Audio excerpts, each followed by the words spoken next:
Welcome to Dr. Creepin's dungeon.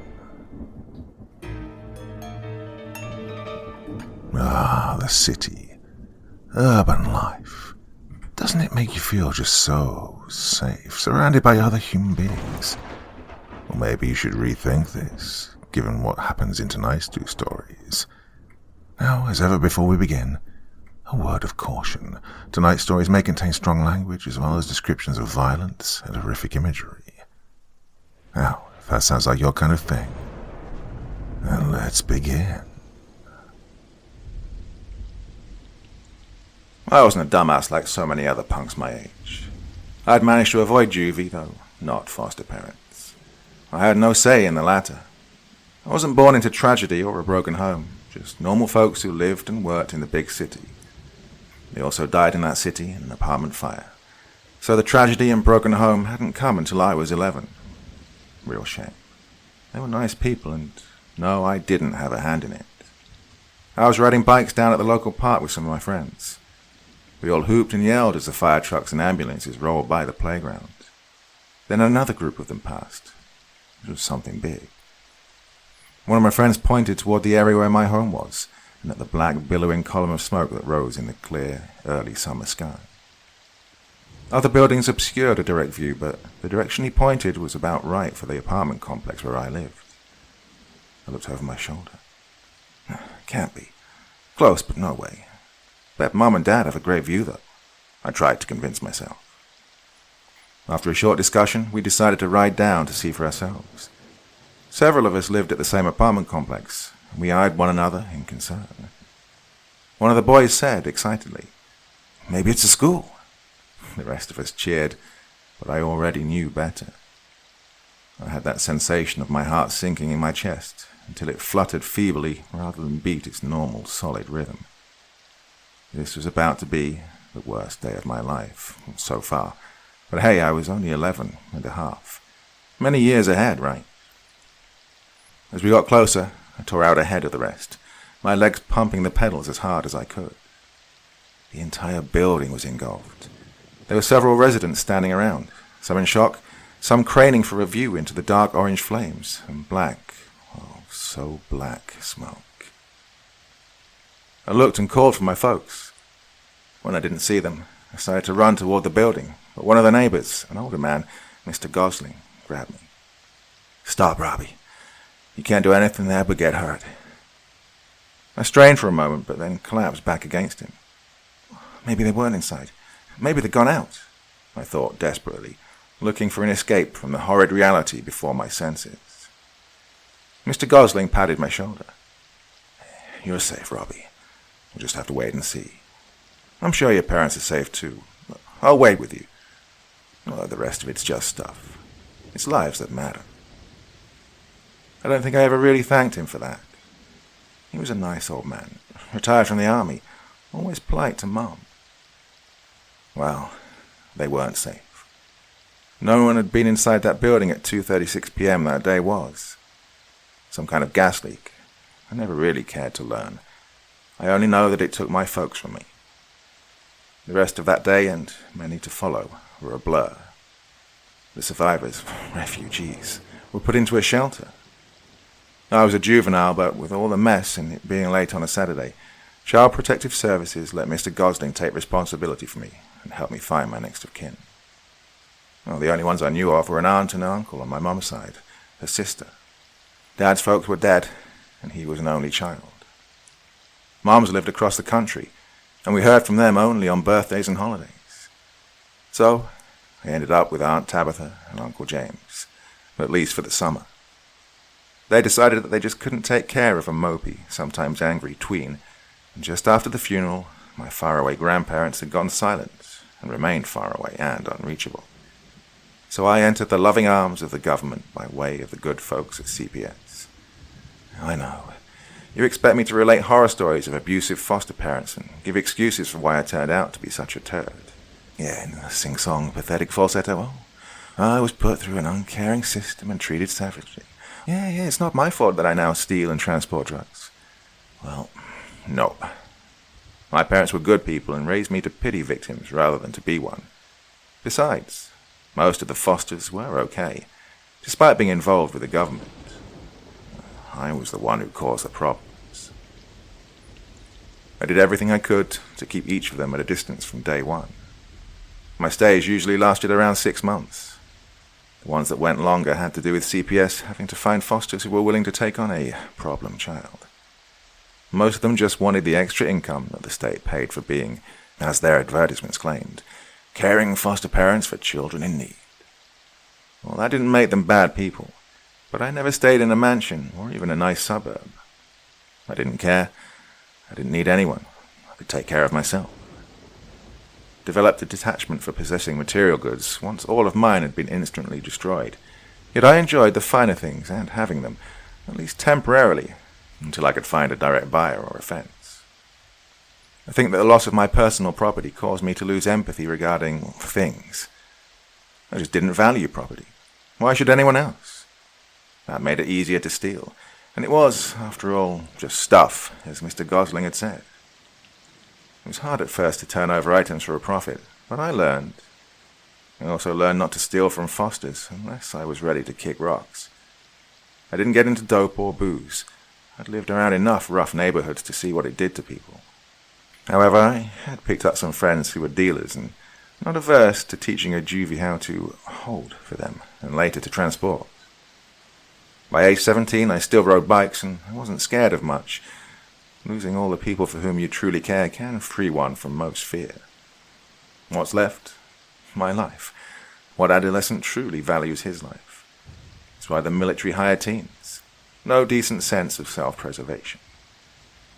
So, I put mine at risk regularly. Transporting drugs was easier, less risky on a day-to-day basis, and more profitable than thievery. Not that I stopped stealing entirely. Sometimes an item was too nice and too easily obtained by way of careless former owners to pass up on. All of the fosters eventually knew me as a thief and a liar, and the religious ones hammered at me about getting on the straight and narrow path, or looking for the light. But none ever caught on to the drug smuggling for murderous gangsters. The dealers liked me. I was never curious as to what I carried or what business they might be doing. I dressed like any innocent kid. No tattoos, piercings, freaky hair, or anything that would draw official attention or adult ire. I had the good sense to ride safely. I could lie like a rogue. Someone once told me I had innocent eyes. Whatever, as long as they helped me weasel out of trouble. So, that's the general scoop. I was happy that I'd soon be free of the foster care system and CPS. I was ready to close out the current last fosters, the Hearns, so I took some items from the lady's jewelry box, a big gaudy wooden thing with carved curvy knots and vines interwoven all over the polished surface. Too bad I'd have to leave it in place. I knew a fence who would pay well for that. It would resell as a storage box for some rich dude's personal stash of drugs, or his little equalizer. Well, while these fosters hadn't been thumpers, they were still straight and narrow types when it came to moral behavioral issues. She prattled on about being a responsible citizen. He hadn't said much, but I knew the look, the one that grown men gave me, a mix of pity, disgust, and contempt. I generally didn't care what anyone thought of me. Who were they to judge? They claimed to be Roman Catholic, but I never saw them go to Mass, nor did they ever drag me to church, for which I was grateful. I'll probably catch fire or something. I made good money as a courier between gangs and other crooks, though I decided that I wanted to look into other criminal activity, maybe cybercrimes. I'd learned to fight on the street, and thanks to the philosophy of some of my fosters that martial arts would teach me, I learned discipline. I worked hard at it, and I became a very disciplined criminal. These days I carried a knife on me at all times, since being a courier could be dangerous. But I knew that robbing people or burglarizing homes was super high risk. If I had to cut anybody, I'd be tracked down like a dog. So many choices, though. At just shy of 18 years, I knew I had absolutely more wisdom than anyone else. I had to. So many had let me steal from them. I'd skated past the scrutiny of every adult, until I chose to get caught. No foster had ever turned me into the authorities. I convinced them how sorry I was and how I'd make it up to them. I was looking at a great life ahead, right? Well, they say that pride goeth before a fall. I wish it did. I'd have had something better to land on than the pavement. The thing is, I didn't fall. I was knocked off my bike and sprawled onto the pavement. I fell well. I'd done it many times. Nothing worse than some road rash on my left forearm and a bruised left knee. What worried me was the ringing I heard in my ears and the pain coming from the right side of my head. I was pretty sure that the wet substance now sliding around the side of my face was blood. Rotten bastard. Probably some dirty wine bottle. Thought I heard it clink. Well, I shook off the shock and started to scramble to my feet, but no such luck. Whoomph! There went my wind as a boot connected with my midsection. I rolled and managed to come up on my feet, though still bent forward and on wobbly legs. I tried to see what was happening, and I held up my hands in a feeble attempt to locate and fend off my attacker. Oh, dang. Attackers. I saw another one approach from around the front of my bike. That momentary distraction saved me, though. As I turned toward the second, first missed his swing at my jaw and connected instead with my shoulder. I lashed out in a sidekick that caught his left knee and he went down. Not sure how I did that in my condition, but hey, thanks for the funk jitsu lessons, Fosters. Number 2 pushed me and I once again sprawled. This time on my butt, and this time I was able to roll away a few extra feet. Good thing. He stepped forward with a knife in hand. I was curled up as though I was scared. Okay, maybe I was a little, instinct and all. And he went for it. Stepped closer and bent forward to get in a stick with a knife. I let him have it in the face with both feet. He went over backward, and again I was rolling. Then once more back on my feet, a little dizzy but beginning to catch my breath. Number 1 had recovered and was reaching behind his back, very obviously for a weapon. I ran forward and planted my right knee in his gut as he pulled out a small pistol. I was able to catch hold of his wrist and pull it to my chest. I bent forward and twisted. Once his elbow locked, I stepped back and hammered it with my left fist. Snap went the joint. Went Pistol Pete. Dunk went the crappy pistol onto the pavement. I pushed him to the ground where he curled around his injury, and I picked up his pistol. I started to point it at number 2, who had risen and was closing in with his knife. He was too close. I had no time to even raise it fully, but I pressed the trigger, and the loud crack of the pistol sounded as his blade sliced into my left forearm over the road rash. I managed not to scream, but that was only out of adrenaline and the clenching of my teeth. Made for a nice grunting growl, though. Sounded tough enough to me. I stepped back and to the side as he advanced forward, but suddenly he collapsed. The bloodstain was growing way too rapidly at the top of his right leg. I'd hit his femoral artery and broken his pelvis. All I knew was that this situation was foobar. Yeah, I got that from some movie or trashy novel. Maybe Mr. Gosling. Well, I looked more closely at my 2 new friends. Mr. Broken Arm, formerly Pistol Pete, had recovered enough to start screaming, "Oh shit, oh fuck," repeatedly, and in that order. A bleeding guy lay there, clutching his groin and praying. I had to get the noise to stop. It would draw attention. People could dismiss a single gunshot, but a shot followed by screaming, well, some good citizen would call, "Get some 911 up in here." So I did the best thing I could think of, and kicked a field goal with the screamer's face. It got him to stop yelling and gave me a moment to study the situation. I looked back at the bleeder. His head was back and the blood was starting to pool. So much blood. Then I recognized him. He was a member of one of the local gangs who called himself Aranya, Spider. He had a tattoo of a black widow spider on his neck. I guess he didn't know it was a female spider. That would mean that the other one was Feo, ugly, since they constantly worked and hung out together. Feo was pretty ugly to start. Facial tats and piercings didn't help, nor had the kick I delivered improved his features. I casually pointed the pistol at his unsavory countenance and asked simply, "Why?"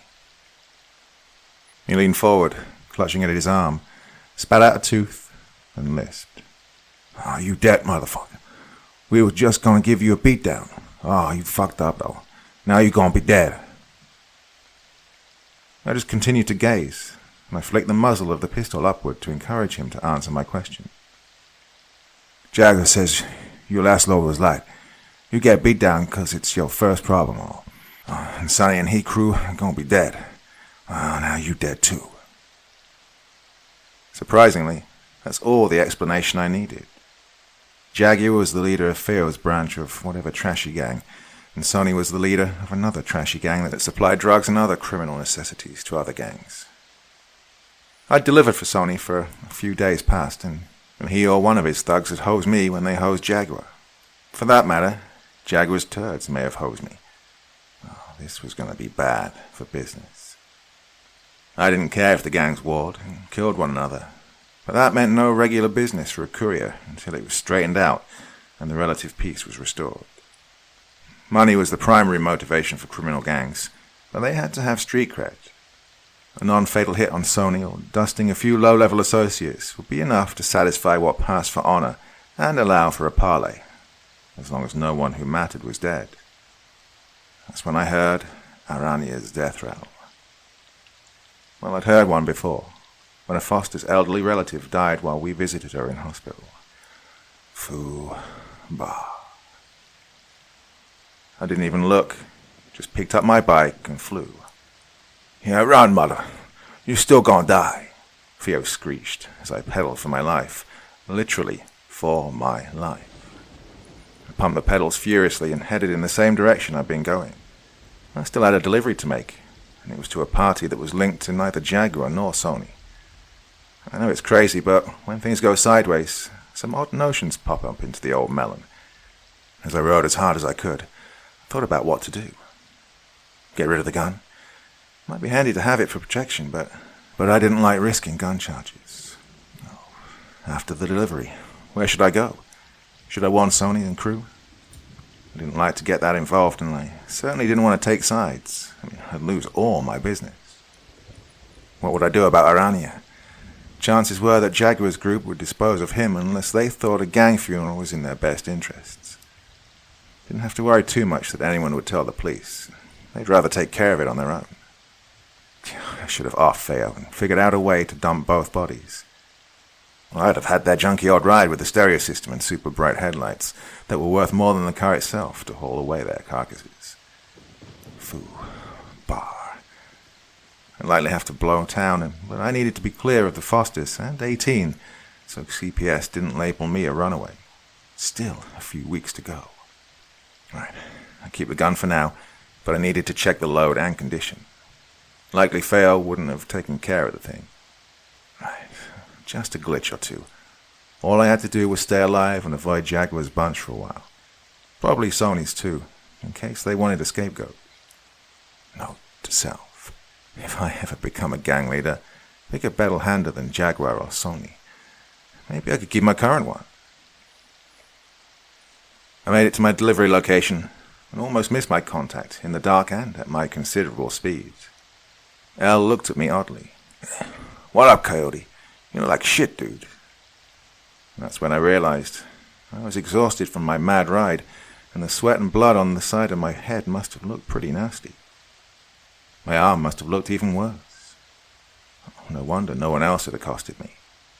I probably looked pretty frightening. Not cool. Blood would draw official interest. I grinned and took my payment. You know, Elle. I cut it too close in front of a car and had to ditch. My bad, but I hurried over. I want to keep my customers happy. I knew that was a lame answer, but my mind was racing again. I was trying to settle down and concentrate, but now that he mentioned it, my head did hurt. So did my arm. Well, he let it pass as your business. I thanked him for the payment and rode off in a new direction. I needed to change up my route. By now, Jaguar's crew would be on the hunt. No pun intended. He was named for the car, not the cat. Well, same as Sony was named for the stereos. Dumbass gang names. Well, I was named for a cartoon character, which was cool. First, I rode to a nearby park. It was closed at night, but there were some public restrooms behind a feeble fence. I could fade this one. Any cop or security guard that spotted me, I could claim a serious call of nature, and face it, nobody likes to talk about taking a dump. I slithered through a hole in the fence that most good citizens would not even have noticed. Fortunately, the lock on the structure was already busted. Some hood rat may already have had the same bright idea, so I proceeded with caution. I was alone and took a little break to get cleaned up and do a preemptive strike on the actual call of nature. I took a look in the mirror after I cleaned my wounds. I needed a change of shirt. Too much blood. I took off my outer long sleeve, tore off the clean right sleeve, and ditched the bloody mess in the trash, clean side showing. No one would look closely in this neighborhood, especially not a cleaning crew getting city pay. I was wearing a black wife beater underneath. Not great, but it would have to do until I could snag something better. I used the relatively clean sleeve to bandage my left forearm. Definitely not good, but until I could get something better... Oh, crap. The reflection in the mirror showed a large, dark figure looming behind me. I stepped aside and turned to face him. Whatever. Nothing. I looked around. Still nothing. Just a quick goose-flesh-inducing chill and a slight shiver. No one in the stalls, and no one could have gotten out of the main door that quickly. Clearly my mind was playing tricks on me.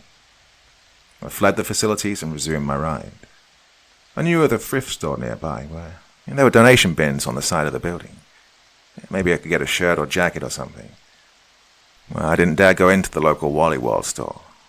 How many crooks get caught on camera? The dumbass ones. Nobody bothered to monitor thrift stores. I just had to hope that the local homeless population hadn't beaten me to the best pickings. Wow. I realized I was competing with homeless people for resources. I'd maybe have to reevaluate my life's calling. Definitely getting out of the drug courier business, at least in this town. Bingo.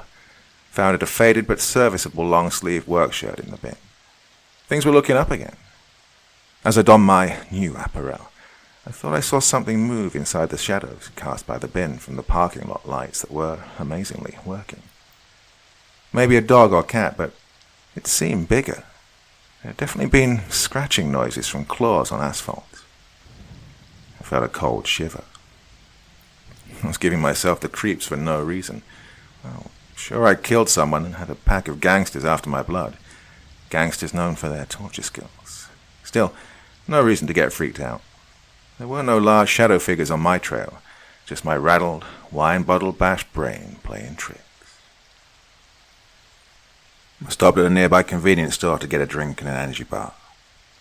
I thought, well, I might also like to get some peroxide or rubbing alcohol to clean out the gash on my arm. Maybe even some gauze or something clean. Well, the place had one of those bulletproofish glass cages around the counter. Some dude was sitting behind the glass jabbering into an ancient cell phone. He gave me a glance and went back to his conversation. Just as well. No real scrutiny. I found what I needed and plopped everything on the counter. I had to hold up each item so he could scan them through the glass. He never really looked at me, just continued talking into the decrepit phone. The place smelled like someone had poured straight Fabuloso on the floor over fresh urine and didn't bother mopping. The stench burned my nostrils and made me a little nauseous. I started to leave through the single battered but working glass door. The other was locked tight and blocked with a rack of off-brand chips, all to stop grab-and-go thefts and slow down robbers for the too obvious security camera. I realized that I'd be walking from a brightly lit interior into darkness. There were stickers and advertisements plastered all over the glass, so I couldn't see outside. I paused to peer through the few open spaces on the none-too-clean glass. Just inky blackness. Weird. There should have at least been some lighting from the yellow-tinged pole light out front. Well, I pushed hard on the door to clear a path if need be. I ended up stumbling out onto the crumbling pavement of the sidewalk. I quickly looked in each direction. Nothing but the pole light and a bat chasing some insects near the bulb. Another shiver. It wasn't that cool outside, and the heavy work shirt was adequate for mid-September. But like earlier, This chill seemed to come up from my bones and radiate outward. Oh, but my wound's already infected. Oh, what had been on our Anya's blade? Just regular crust lightly. Oh, had he used it to cut drugs and failed to wipe it off when done? And then I was just freaked out again. Well, it had been a freaky night so far, and it was still early. I decided on a route back, home, to the Fosters. I'd have to cross my original trail back through Jaguar's territory, but maybe they had other targets tonight. Maybe Sony? Well, who knows? I took off and rode toward my last foster home. As I went, I noticed that the streetlights were working, but almost no light came from the businesses and homes on either side of the street. Weird. It wasn't late enough for people to go to bed, and besides, in this hood, nobody turned off outside lights. I'd hoped to take as many alleyways as possible to avoid car traffic. Cars that might hold angry gang turds. However, as I approached the first alleyway on my planned route, I saw that it was dark. Too dark to risk. The left-hand detour around it was also dimly lit. The right-hand street was clear. No-brainer. I turned right. I'd just have to adjust the plan a little. Yet as I rode along, all of the streets and alleyways that would have led me back to the left and back on track were either dark or obstructed in some way. Junk cars. Groups of random hood rats standing around burning trash cans. A couple of dumpsters. Damn, this was getting old. Up ahead, there was a larger avenue. It was well lit, and I saw a few vehicles go by in either directions. No choice. I'd have to risk the bigger, busier roadway. Well, the last alleyway I passed was full of what an old pulp novel I'd read referred to as Stygian gloom. Pure darkness, like in a cavern. Hey, were those eyes? Orange glowing eyes. Damn, I almost crashed into a parked garbage truck. Another chill. And this one wouldn't shake, so I picked up the pace to warm myself with exercise and put some distance between the alleyway and my body. As I made it to the wider, more brightly lit street, MLK, I was finally able to turn left. I realized that there was a plastic convenience store bag dangling from my right wrist. It was banging against the bike and throwing off my balance just a little. I pulled into a covered bus stop with shadows on one end, but mostly illuminated by a nearby streetlight. I took a much-needed seat and took care of my bod. Not that I even tasted the empty calories I wolfed down. The bus stop and, indeed, the surrounding block was empty and silent. Cars went by at various speeds, but no one seemed to pay me any particular attention. Just people going about their evening. I'd found a small bottle of isopropyl alcohol at the store.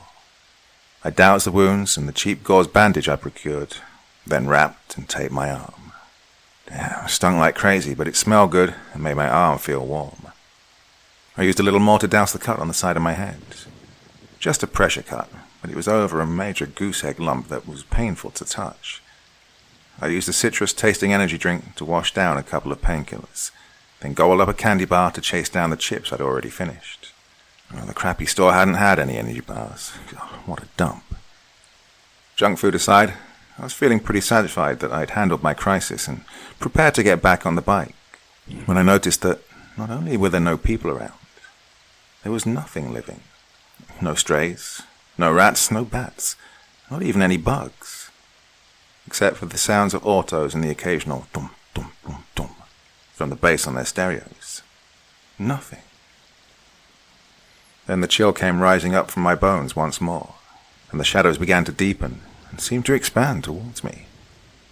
I heard a vague and distant rumbling sound, almost like thunder in my ears. The only way that remained lit was the direction I'd intended to travel, so I hopped on the bike and began to pedal. Not insanely fast, but I quickly geared up to a good speed. MLK was a large thoroughfare that led to places where people worked for a living, so it was better maintained than most of the streets in the area. I cruised along until I was back near to where I'd run into Ariana and Theo. And then I saw it. The black SUV that crept along across the street. The windows were dark-tinted and the carriage was underlit in rotating colours. It was Jaguar's crew. I looked desperately for a place to ditch and hide. The ditch. I rolled my bike into the ditch along the side of the road, laid it flat and stretched out prone beside it. Well, the grass was damp and muddy, but it beat being spotted by those animals. It certainly beat having old tires thrown over my still-breathing body and set on fire. I couldn't risk getting up to look around, so I just laid there, panting, whispering over and over, "Keep going, keep going, keep going." Naturally, they turned onto MLK and headed in my direction. Oh, foobar. I ducked my head into the wet grass and stiffened. They drove by slowly, but no more so than they'd be travelling on the cross street. Oh, they kept going. It was hard, but I waited. This block was the only nearby stretch that was ditch rather than sidewalk. I needed them to get far enough away that they wouldn't look back. Hopefully they'd turn and I'd be out of their line of sight. But no, they kept going. Eventually I felt like I could safely get up and get going. Not too far to go now. I hopped on and started pedaling. I knew I had to change roads in case the searchers turned back. Besides, I had to go a few more blocks to the west, my left, to get back to my foster's neighborhood. I started looking for a well-lit left turn off of MLK, but all the ways were either blacked out dark or blocked in some way. Then I caught a flash of light out of the corner of my eye. I looked over my shoulder. Foo bar indeed. It was Feo's beater with her super bright headlights. I heard the engine roar as whoever was driving floored the gas pedal. Couldn't be Feo. That idiot had a broken arm. Well, I had no choice. I had to get off the road. I turned into an alley that had been shrouded in darkness. Now a door opened on one side and enough light streamed out that I was able to ride full speed ahead. Feo's ride wouldn't be able to fit, but I didn't want to catch a bullet in the back. I rode until I found a cross street that was lit. God, what's going on with the lights in this town? I tore up the street and followed the path of light down several more twists and turns. All the while I tried to stay on narrow streets and alleys. I could hear tires screeching several times as Feo, his new driver, the old one was dead, and I walked through that part of the city on our little game of cat and mouse. Unfortunately, I was the mouse. I dodged him again by fleeing into a narrow, dark alley. This time there was no light, and I was sure I'd find a place to hide, or run in a direction where they couldn't see. I was feeling giddy and started to laugh when I slammed into the front driver's quarter panel of the black SUV. I went over the handlebars and slid across the hood. Oh, great. Hood rats really loved their rides. Burning tires for me, I thought. At least sliding across the hood was better than slamming into the pavement. I rolled off the hood onto the pavement on the passenger side, mostly on my feet. I was momentarily confused. How had I managed to do that? Why wasn't I already dead? I hope there's a surveillance video. This would look great on social media, or news media if they whack me on the spot. I steadied my stance and stood erect to see around me, looking desperately for a place to run. Big Ray unfolded himself from the passenger side of the SUV, and his Scorpion, Jaguar's main enforcer, leapt from the driver's side, clearly infuriated. I am fucked, I thought. These guys were full-on badass murder-for-hire gangsters. Then, another door opened in another nearby wall, and light once more spilled forth. It was the back door to a restaurant. Well, I bolted toward it. I ran past a tired employee who splashed garbage on me as we lightly collided. Fortunately, Big Ray was slow, in mind as well as body, so it took him a moment to register the situation, decide what to do, and act. The Scorpion was not slow, but he'd tripped over the remains of my bike and was even more pissed. Oh, great. Now I was definitely going to be tortured and eventually murdered. Still, I did my best to delay that fate as I dodged into the kitchen. The faintly fishy smell of Asian cuisine nearly overwhelmed me as I dodged through the kitchen and slipped and slid along the wet floor. Big Ray wasn't so lucky. He slipped on the slick surface and fell. I looked back in time to see him catch his fall on his right hand, his gun hand. Well, I knew it was his gun hand because it was filled with a gun. However, I could see the pain on his face as his arm gave way. Apparently, 350 pounds coming down on a wrist joint may cause it to break. I didn't know whether to cheer or cry. Another broken bone on my tab with these guys. I almost took a wrong turn into a storage area, but an employee was in the way. He gawped at me, jaw hanging loose and hands fumbling with the items he carried. I slowed, carefully entered the dining area of the restaurant. I didn't want any more attention, and I knew that Escorpion was unlikely to shoot me in the middle of a restaurant with 10 or 15 witnesses. At least, that's what I hoped. As I passed the aquarium near the front entrance, bullets impacted the glass, and the water and the poor fish burst out onto the floor.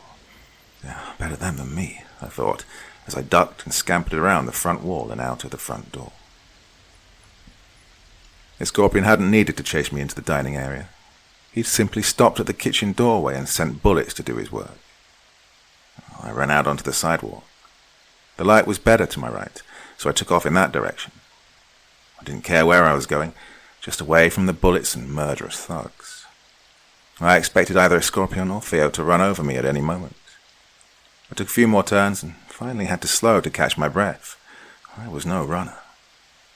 I saw a patch of darkness to my right and heard the rush of water. It was one of those pedestrian bridges over a drainage creek. Right direction. The lights on either end were out and the shadows were deep, but I needed to get out of the way of the hunters. A little darkness might be my friend. I crossed out onto the bridge and paused. I leaned on the rail, just catching my breath. As the harsh sounds of my own breathing faded back to normal, I heard a new sound from under the bridge. And my first thought was, druggy camp. But the sounds didn't seem natural.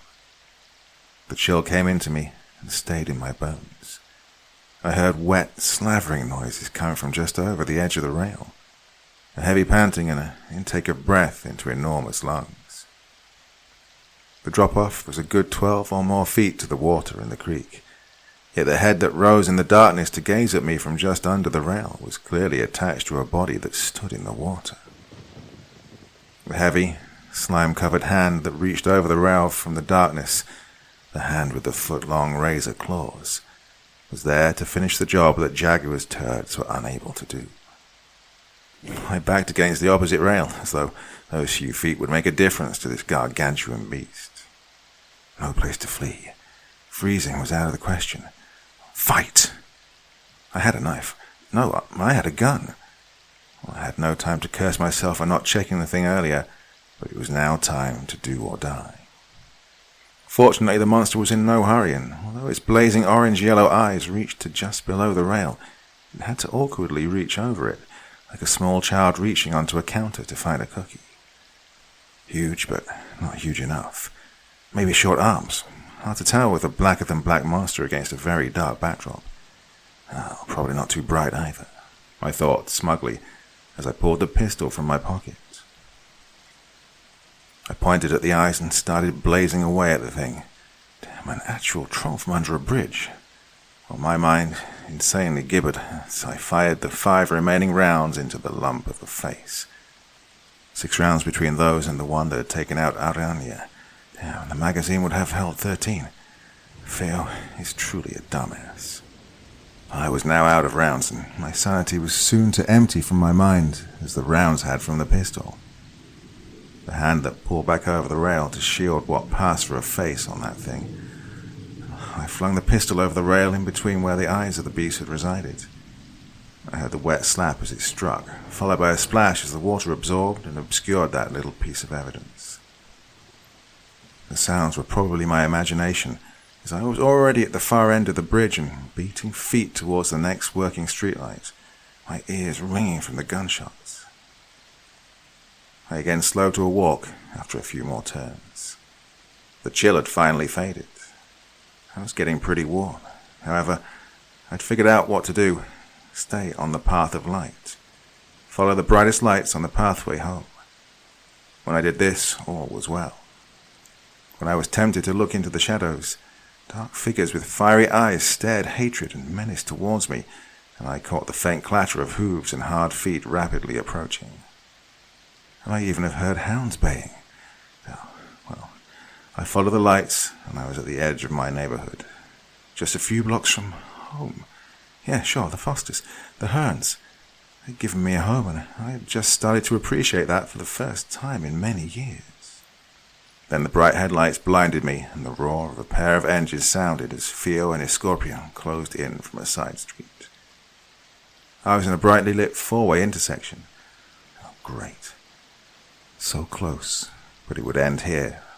No way to avoid the showdown. No torture, though, I decided as I pulled out my own knife. A long kitchen affair that I had kept hidden in a leg sheath inside my pants leg. The Scorpion piled out quickly.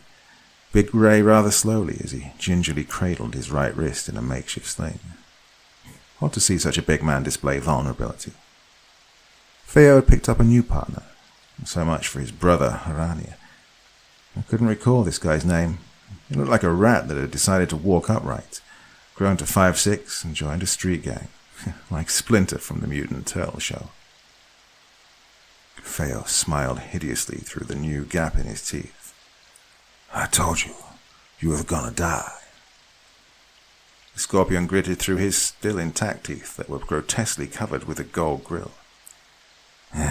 You fucked up my ride. I might have killed you quick, but now you gotta pay.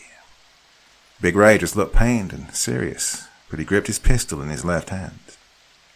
Splinter didn't have any particular axe to grind. He was just along for the hate ride, but he pointed a Tech-9 vaguely in my direction. They lined up in the street like some freak show version of the Earps in an old Western movie. His Scorpion gritted out in his best movie gunslinger voice. You put down that knife, boy, and come with us. You can ride with me in the car, you fucked up. Big Ray may even let you sit on his lap. Theo gave what passed for a laugh with him. Splinter swallowed and gaped, and Big Ray looked confused and a little nervous. Then I saw that closing in faster than they were was the darkness. That Stygian gloom again. The rumble and thunder of hooves and hard feet and the distant baying of hounds on the chase. Shadowed figures took form and writhed and raised arms and hands and claws in a nightmare throng that crowded in behind the crew of killers. It took a moment for Einstein, Scorpion, to notice the changes. After a moment, just as he connected a synapse and started to speak, his comrades finally registered the encroaching darkness and the figures within it. Again, like a movie, they all turned round in unison and peered into the frantically dancing dark that was upon them.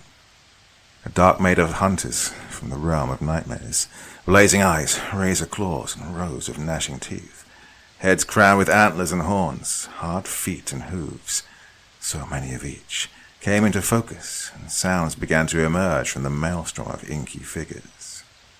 Grisly, snapping and clashing, baying, snarling, howling, and a chittering laughter of pure devilish delight shattered the silence over Jaguar's unheroic crew of hunter-killers. They screamed in unison, and three of them fired the weapons they clutched. Theo had Arania's knife clutched in his own good hand. He dropped it as his good hand fell limply to his side. I noticed a satisfying puddle form near his right boot, and the screaming abruptly halted. The other sounds faded and then stopped, but the darkness did not dissipate. An enormous figure stepped forward. His head was crowned in antlers, yet he was clearly a man. The other beings huddled in behind him, each anthropomorphic in some way. The giant pointed at the gangsters, and his minions swarmed forward to shred the would-be hunters with the teeth, claws, and other appendages of the true hunters. When they were done, there was nothing but a few shreds of flesh and bone, and satisfied belches that could be heard from some of the hunters and hounds.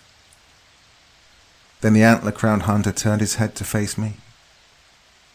He rumbled in 1,000 voices in one. Tonight, you were to be our prey. These mortal fools tried to take you in their own feeble version of the true hunt. I give you credit for making it past midnight, and since my pack has satisfied their hunger, you shall have respite until the next hunter's moon. Then at midnight we shall resume this hunt and finish it. If you survive until dawn, you will be free. Oh, I had no idea how to reply. I didn't even know if he wanted a reply. Then I realized what I was seeing and hearing. Maybe all the pressure tonight had caused me to snap. Well, it could be like I thought earlier. Some type of drug on the knife or something someone slipped to me. This had to be an illusion. And with that, the cacophony of hooves and hard feet and skittering claws began once more, and the darkness receded, to be replaced by a normal nightscape with all the light pollution a city boy could want. I stood there, astonished and, I'm sure, gaping like a fool. After a while, I started to walk toward home, but stopped by another spot first, my stash. I took out the jewelry that belonged to the Fosters, Mr. and Mrs. Hearn. I stuffed it in my pockets and took it home and sneaked in through the front door. Mrs. Hearn had left a dinner plate for me in the icebox. The next day, I surreptitiously returned the pieces to Mrs. Hearn's jewelry box. Over the next couple of weeks, I pretty much kept quiet and did some chores around the place. I avoided the streets and going into the nearby hood at all costs. I ran a few errands for the Hearns, mostly during the daytime. The gangs had likely returned to business as usual. The Gent and Jaguar's crew made him more interested in a peaceful solution. As a mere courier, I'd been forgotten in the mix. I made no attempts to remind any of them that I existed. Apparently, someone had stolen or just taken back the SUV and beater at the front of the neighborhood. Then, one evening in early October, Mrs. Hearn needed something from the store. It was only a few blocks, so I volunteered to go get it. "No, ma'am, I have some money. I'll get it for you." She smiled tightly and nodded, perhaps a hopeful look on her face, hope that I had turned a corner. I'd come to realize that these people actually cared about me, for no reason other than I existed and was a guest in their home. I had to stomp down my initial cynical thought of suckers. Well, it was dark out, but I didn't worry. The streets were well lit, at least on the path I needed to follow.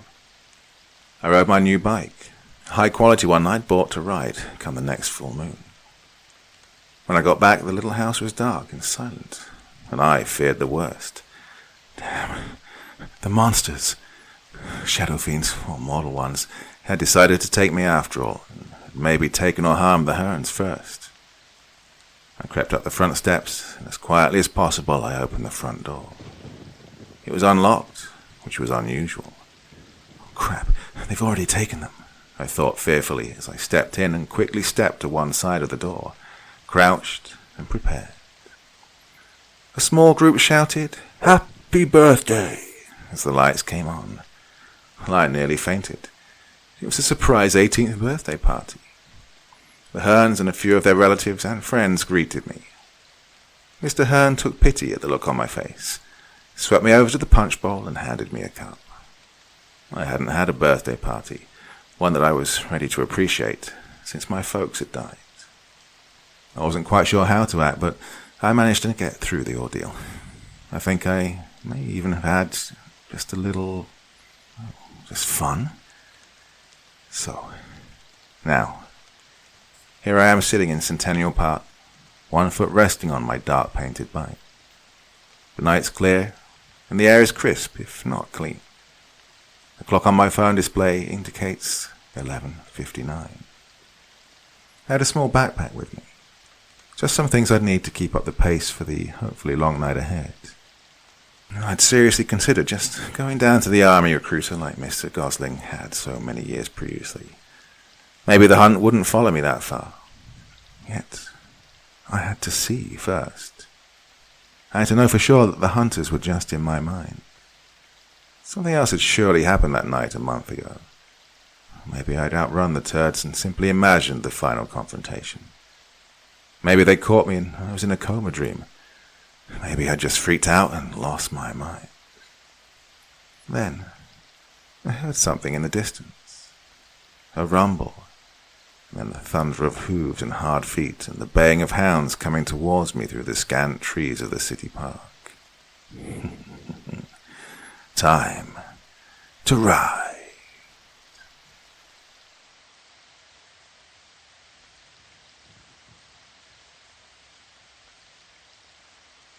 Grandpa Henry was a reclusive man. He didn't just like being left alone. He hated people with a burning passion, something I'm sure was greatly responsible for his ruthless business practices that helped him turn his father's wealth into an eye-popping fortune. Society returned the favor, and he turned into an angry, friendless man by the time retirement came calling. Out of work, out of people who gave a shit, stuck in an increasingly loveless marriage, he became more and more like Ebenezer Scrooge as time went by. After Grandma Nancy passed away, he decided he'd had enough of humanity and retreated to his large manor out in the wilderness, away from the prying eyes of his mostly greedy family, rival capitalists and intrusive journalists, fully embracing the hermit lifestyle. So, unlike Mr. Scrooge, there was no one around him for miles to try and melt his frigid heart, and he died as he lived, cold and alone. It had been well over a decade since I'd last seen him. Hell, I was still in high school. At that time, my parents dragged me to his palatial house and forced me to smile and deal with his loathsome attitude. He grumbled, picked faults with every little thing my mum did, and went on bizarre, bigoted rants. It was just unpleasant. I only realized this morning when I was packing my bags that it was the last time I was ever going to meet with him. Well, I couldn't work myself up to tears, but I did feel some semblance of guilt welling within me for completely ignoring him. It was my dad who told me about his passing. Everybody wanted a slice of the pie that Grandpa Henry was going to serve after he died, and my father was no different, being barely able to contain his glee when he invited me to attend his funeral, and, more interestingly, the reading of his will later on in the evening. I'd made up my mind to skip the whole thing, as I had a very important meeting on the day of the funeral, but mostly because I wanted to avoid the inheritance-related family drama that was bound to follow the reading of the will. My girlfriend Alison was the one who made me change my plans, fascinated as she was with the prospect of visiting a Victorian-style manor. "So, is it as beautiful and romantic as you'd imagined?" I asked as I drove up the winding road, the tires kicking up dust as they crushed the gravel underneath. She grinned. "Better." It truly was a beautiful sight. Undulating hills covered in grass that curved and warped as frosty winds danced on them, rolling hills that surrounded the summit on which Grandpa Henry had built his little palace. I slowed down as we came closer to our destination, taking the time to properly drink in the view. Towering turrets that thrust up into the bright moonlit sky, like spears of ancient warriors, arched glass windows proudly looking down upon the well-maintained garden, enclosed by a sturdy wall that finished its circumscribing journey on a wrought iron gate. It was a place that had stood the test of time, maintaining its dignity and poise throughout. Snow-capped peaks that were barely visible at this time of night dotted the distant landscape behind the imposing manor, completing the picturesque scenery. "Oh my God," Alison giggled. "Your grandfather even had a butler." "Sure he did. Frank was the only person in the world who could tolerate Grandpa's surly and entitled attitude without devolving into fits of uncontrollable rage, or so I'd heard." He fiddled with the buttons of his black suit, and then brought his gloved hand out to open Alison's door when I brought the car to a halt. "Good evening, Mom." He greeted her warmly before turning to me. "Good evening, sir. Please head to the living room up ahead. Everyone is waiting for you." I shivered as the cold air stabbed at my skin. "Oh, are we really the last to arrive? Oh, fuck." I could hear the murmuring as I hopped the short stairs to the front door. The chattering instantly stopped as I soundlessly pushed the door open, and more than a dozen heads swung in our direction. Wood crackled and burned in the fireplace, desperately trying to sweep aside the awkward silence with its dying embers. I held the door open, allowing Alison to walk before me, who smiled and thanked me.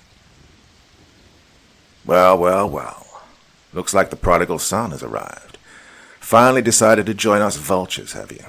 To see what dear father left for you." "Good to see you too, Uncle Freddy." I greeted the blond, balding man wearing a bright red sweater. My father's younger brother was as caustic as ever. "Oh, cut it out, Freddy," my mum said as she came and gave me a hug, before helping us put our coats away. I shook my father's hand, waved at my sister and her husband, and then went and sat on one of the empty couches, pulling Alison close to me. Can we just please get started with what we came here for? Uncle Freddie asked, annoyed. Jonathan. He looked at a man in a grey suit who nodded and stood up. Good evening, everyone, he said as he stood near the fireplace, such that all eyes in the spacious room were on him. I am Henry's lawyer, here to tell you the terms of his will. I'll keep it simple, since it's best not to waste time. $300 million, he continued. That is the sum total of Henry's movable and immovable assets, and that is what is at stake here tonight. Damn, that's a lot of money. Way more than I was expecting, and if the furious whispers around me were anything to go by, I wasn't the only one feeling this way. Jonathan cleared his throat, and the room went silent again. Now, as is written in the will, all of that money will go to the winners of the inheritance game that you will all participate in tonight. The what? The game? What's the meaning of this? Is this a joke?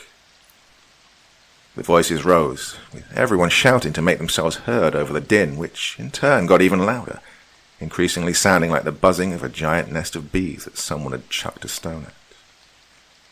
Jonathan tried to get them to quiet down, but no one bothered to listen, so he threw his hands up in frustration and walked out, before coming back into the room, this time flanked by two men wearing goat masks and carrying 12-gauge pump-action shotguns. A sudden, fearful silence fell upon the room like a thick, suffocating shroud as people tried to make sense of this strange sight. Now, I'll explain the rules of the inheritance game to you. Please don't interrupt me. I'll take any questions you have after I'm done speaking, Jonathan said authoritatively. Your family's a bit weird, Alison chuckled nervously, and I held her hand tightly in a reassuring manner. Jonathan began explaining the rules of the game, and everyone listened in a shocked silence, barring a few gasps and some "oh my gods" here, and some smug, disbelieving snorts there. Well, I'll transcribe the rules here as best as I can remember them. Everyone sitting in the room plays the game, regardless of their age. To win, survive until the crack of dawn at 6 a.m. The inheritance money will be split equally among all those who survive. Escaping or attacking the administrators will result in immediate disqualification and on-the-spot execution. Intentionally damaging the cameras will result in the same. At least one less than half the players must die. If that doesn't happen by the morning, everyone will be executed and the money goes to the board of directors of the company. Each murder costs $10 million, i.e. for each person you directly kill, you lose $10 million of your share of the inheritance money.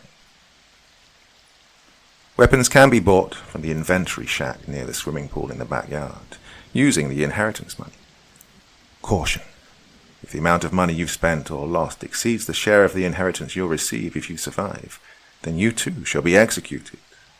On the other hand, your expenses have no impact on the inheritance other surviving players will receive. If more than half of the players agree, some or all of the rest can be removed from the game and executed, and no amount will be deducted from your inheritance. You must get the signatures of the needed number of players on a piece of paper, along with the names of those you want to remove from the game, and submit it to the inventory shack. Oh, for a second after Jonathan had finished speaking, we gawped at him in amazement. Then everyone exploded in a thunderous uproar. Fear, disbelief, outrage. One could find every flavor of emotion one can reasonably expect people to have in a situation like this. It was Uncle Mitchell, Dad's youngest brother, who ended up becoming our unofficial spokesperson, simply because of his volume. Oh, you can't be fucking serious, Jonathan, he shouted. This is a disgusting fucking joke. Stop this and tell us about the real goddamn will. I'm afraid it is no joke, Jonathan replied calmly, and I shall make a demonstration of the seriousness of your situation. He signaled to the henchman on his right, who walked up and pulled his gun up. The shotgun rocked in his hand and boomed, sending up a small cloud of smoke and making me momentarily deaf. And almost instantly, Uncle Mitchell's head bloomed in the most grotesque red-colored flower I'd ever seen in my life. And then, the screaming started.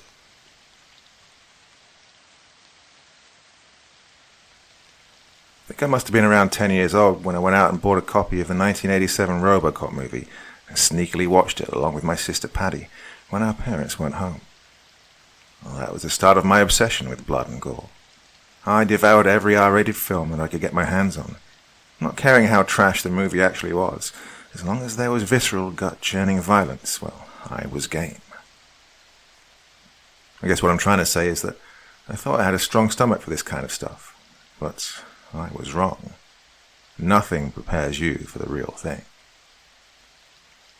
Uncle Mitchell's head exploded, spraying blood and chunks of flesh and bone everywhere. There was an unwanted wetness on my face. I had to blink my eyes to clear my vision. I shook my head to get rid of the annoying ringing sound in my ears that accompanied the deafeningly loud boom of the shotgun, and then wiped my face. By the time I fought my way out of the disorientation caused by the gunshot, I saw there was complete pandemonium in the room. Uncle Mitchell's boyfriend, Wyatt, was emptying the contents of his stomach on the carpeted floor. Some of the guests were hysterically screeching their lungs off, while Jonathan and his two lackeys in the goat masks were already making their way out of the sliding glass door that led to the swimming pool. Hey, you okay? Alison asked, her beautiful raven hair now carrying streaks of a vile shade of crimson. I nodded. Oh, we're gonna die. We're gonna die. James, my brother-in-law, whimpered on the couch to my left, as Paddy tried to comfort him. It was my dad who brought some order to the chaos. Ashen-faced, hands trembling, he staggered past his brother's semi-headless corpse and collapsed nervously as he positioned himself where the murderous lawyer had stood a couple of minutes ago. I know, he croaked, before he took a deep breath and began speaking loudly. I know it's hard, but this is not the time to grieve or lose our heads to fear. We need to think of a way out of this situation. What? What's there to think about? Spat Uncle Freddy. There were 18 of us here. One less than half. That is, at least 8 need to die. Someone sobbed as he verbalized this. 17, Paddy said softly. There's only 17 left now. We can't kill each other, Uncle Brad, Grandpa Henry's oldest son, exclaimed. This is our fucking family. We're not going to slaughter each other over some sick fucking game. What do you suggest we do, smart-ass? Uncle Freddy snapped. Hold hands and walk to our deaths with a smile on our faces? Wyatt, Mitchell's boyfriend, started crying, and there was a flash of disgust on Freddy's face. Well, we can try to escape, I offered. Run in different directions all at once. They can't possibly have the necessary resources to track us all down simultaneously and kill us, right? Run to a place where we can get a signal on our damn phones and get the cops. And what if they do get to us? Uncle Freddy asked pointedly. What if they kill us all? Huh? What then? I had no answer to that. We can fight, Alison said, clutching my hand tightly. Everyone turned to look at her. We can all go and buy weapons from the inventory shack and use them to fight our way out. It's too damn risky, Freddy muttered, running his fingers through whatever little hair he had on his head. They're watching us right now. They could kill us on the spot if we tried something like that. And what do you suggest we do, asshole? Uncle Brad thundered. Because to me, it seems like you actually want to play this game. How fucking dare you? Please, my mom begged. Don't fight. Don't give them what they want. Freddy is right. I turned my head to see who had said that. Cameron, Uncle Brad's son-in-law, stood up. All the suggestions that have been made here are great, honestly, but it's too risky. We can't. Too many variables. It's just... I understand that, son. began Uncle Brad. No, you don't, Dad. Cam cut him off harshly. "No, you don't. Brandy's pregnant. We're going to have a child." He put his hand on his wife's shoulder. He buried her head in her hands. Uncle Brad gawped at them as his wife cried out and hurried over to comfort their daughter. An uncomfortable silence choked the conversation out of the room, and I sat there just staring at the soft, hypnotic flames in the fireplace. The wood crackled loudly and out of tune with my cousin sobbing. "Hi," Cameron said, awkwardly breaking the silence. I think we need some time to ourselves. How about we all go to our rooms and take some time to think? There's still time, right?" The tension was somewhat diffused at that, and everyone began to get up. "Not me," Freddie said obstinately. "I'm staying here to keep an eye on the back door. Can't trust you all not to sneak out and buy a weapon." "Ah, jeez, Freddie," my dad said.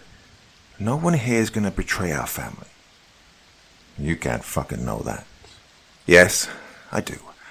Whatever problems we might have, I still have faith in this family. You need to as well."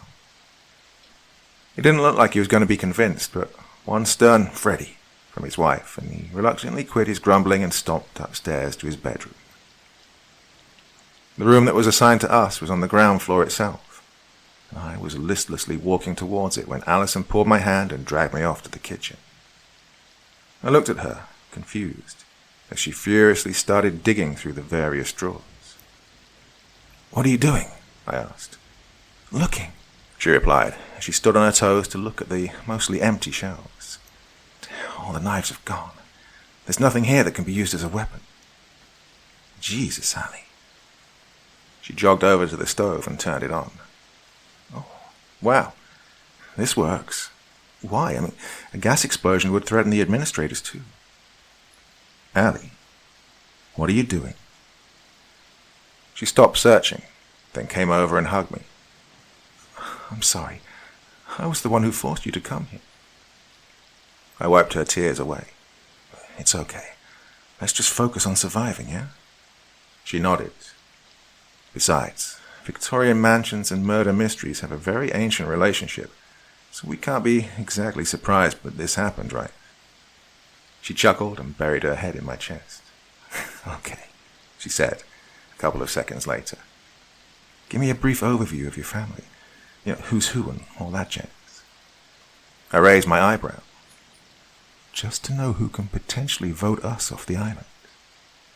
I nodded. Grandpa Henry had 4 sons.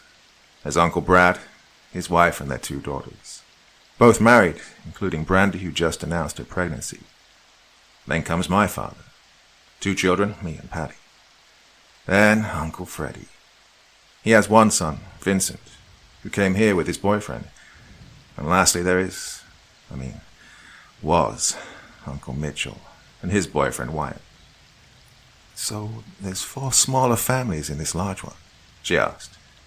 I nodded. 6 people each in Uncle Brad's and my father's families. 4 in Uncle Freddie's case and Wyatt. 6, 4, and 1, she said. "You need 9 for a majority." Which means that assuming families stick together, any potential vote would basically be a face-off between our family and Uncle Brad's. "It's the only mathematical possibility," I replied. "The entire fight would be about getting the support of Uncle Freddie's family." "Do you think Cameron knew this?" Allie asked. "Maybe that's why he split us up, to try and get Uncle Freddie's support."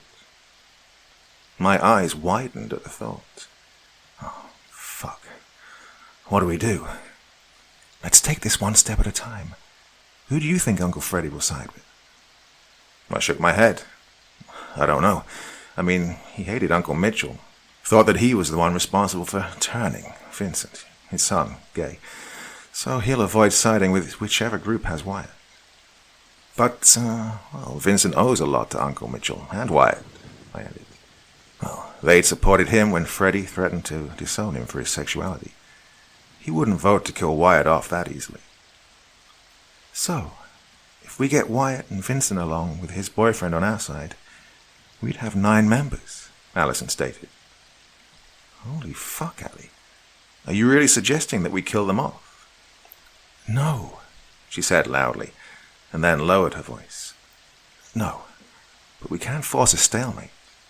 Even if Cam and Uncle Brad somehow manage to get Uncle Freddie and his wife on their side, they can't kill us off. They'd still be one member short, and we can then think about what to do afterwards. Going behind their backs would be a massive breach of trust, I warned. We have no proof that they're conspiring against us. There's no harm in being cautious, she argued. Do you really want to be caught off guard and get killed over presumptions of family unity? This is our lives we're talking about here. What if our actions rouse their suspicions, and even become the reason they decide to act against us? I countered. It's possible, she agreed. But we really can't leave this up to chance. Cameron will be desperate enough to do anything to protect his pregnant wife. I mean, wouldn't you do the same? Fuck, I swore. Okay, how do we do this? We can't just waltz into their room. It's too suspicious. Let's ask Wyatt to go and talk to Vincent and his boyfriend. They have a close relationship. It wouldn't be that weird if he's the one to talk to them, Allison said. And then we go and speak with Uncle Freddie to see where his head's at, I added. We decided to split up. Allison went to talk to my parents and Paddy about what we were planning on doing, while I chose to take the stairs and go up to Wyatt's room. As I knocked on his door, I noticed movement to my right. It was Cameron, coming out of Uncle Freddie's room. He nervously nodded at me and then scampered off. Not good. Not good at all. The door opened, and Wyatt's disheveled and puffy face popped out of the darkness. It was evident he'd been grieving. Hey, Adam, he greeted weakly. Mind if I come in? I asked hastily. He nodded and moved back, letting me in. A couple of minutes later, I'd informed him about our assumptions and intentions, his eyes growing more and more alert with each second as he grasped the gravity of his situation. So, you understand what we need to do, right? I questioned. Frame it as a matter of saving everyone, and not a betrayal, okay? He shook his head. I can try, but please be warned. Vincent and Freddie have a very complicated relationship. That boy craves his father's approval more than anything. He could easily be manipulated into doing something he would later regret. Even if his boyfriend objects? Yeah, and that would be enough to give them a majority and kill us all off. I understand, I said. But it doesn't change the fact that we must try regardless. I got up, stretching my arms, which popped loudly. Okay, I'm going to leave now. Go to him a couple of minutes after that. If anyone asks, tell them I was just checking up on you. I shook his hand and slipped out of his room and hurried downstairs, to find Allison waiting for me, panic evident in her eyes. It's your dad, she said, scared. He's missing. What? I shouted. Shh, please, she said, looking around to see if anyone was eavesdropping. We don't know if someone from the family is responsible for it yet, or if he's just off somewhere doing whatever, but regardless, we can't let the others know. It'll weaken our position. I ran past her, ignoring her warning and frantically checking for my father in every nook and cranny of this damned house. I saw Mum outside her room, looking inconsolable as Paddy tried to reason with her decidedly frightened-looking husband hovering around. What in the fuck happened? I asked, slightly out of breath. Mum said she went to the bathroom to clean up, Paddy replied. But when she came out, Dad was gone. We've looked all over, but we just can't find him, Allison added. Someone's got him, Adam, Mum cried. They've killed him for the money. Oh, we don't know that. Have you looked up? I was cut off by loud, angry shouts from behind me. I turned around and saw Cameron coming down the stairs, holding a piece of paper in his hand, with Wyatt begging and pleading along the way. The others were right behind him, scared, guilty, but also resolute. Fuck. Things just keep going from bad to worse. Jesus Christ. James, Paddy's husband, whispered, his voice trembling. I bolted towards the living room and quickly stood in front of the glass door that opened up to the pool. "Hey! Hey!" I shouted. "Don't frickin' do this!" "Get out of the way, Adam," Cameron said, his voice low and teeth gnashed furiously together. I told you, Wyatt shouted. "Step aside." I noticed a certain madness in Cam's eyes, and realized with a sinking feeling he was beyond the point where reason or logic could sway him. "You can't do this," Patty yelled. "I'm sorry, but there's no other way," said Freddie as he nudged Cameron. "You're killing us," Mum cried. "You're killing us." She walked up to Uncle Brad. "Brad!" When he turned away in shame, she pleaded to his wife. "Samantha, please." "Move." Cameron shoved me aside, making my ribs crash into the glass, and walked past me. "No." James slammed into him, and they both fell and started struggling with each other. Freddie tried to rush Cameron, but he was already held back by a desperate Wyatt. The others just stood silently, gawking at the spectacle. "Adam!" Allison screamed. "We need to make that paper worthless. It's the only way." She picked up a wooden chair and began swinging it like a club. My heart began to pound in my chest as it instantly became clear what she was asking of me. It would change everything, but it was the only way. My eyes hardened as I resolved myself to do the unthinkable. I walked away from the door and towards Aunt Samantha. She looked at me, confused, before her facial muscles contorted into an expression of disbelieving horror as she saw the look on my face and understood my intentions. I pounced on her, shoving her down to the ground, before wrapping my hands around her throat and began to squeeze so hard my fingers turned white. Everything had turned into white noise for me as I focused on the unholy task at hand.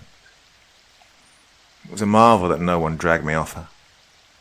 I didn't know it at the time, but Allison fought like a woman possessed to keep everyone away from me, with Paddy and Mom doing their best to support her. The nerves in my arms bulged, and the muscles surrounding them pulled and tightened so hard I felt like they were going to pop out. Aunt Samantha thrashed around like a fish out of water, scratching at my arms to get herself free, but the fight slowly but surely left her. I squeezed and squeezed and squeezed till the light left her eyes and her arms dropped to her side, cold and limp. And then I squeezed some more, my fingers now digging into the flesh of her corpse. I had just killed someone. And it wasn't some random stranger off the streets that I dragged into a dimly lit alley and murdered for money, while using the cover of darkness to shield my conscience from the grotesque display. No, it was my own Aunt Samantha, whose life I had choked out with my bare hands under the harsh, seemingly judgmental light of the ornate lamps that hung from the ceiling. Memories, ancient and unwanted, flashed through my mind unbidden as I knelt over her corpse, motionless. I could almost taste the cookies she used to love to make for us. "Look away, now." I tore my gaze from her lifeless eyes that still glinted under the soft glow of the fireplace and took in the scene around me, which seemed to play in slow motion.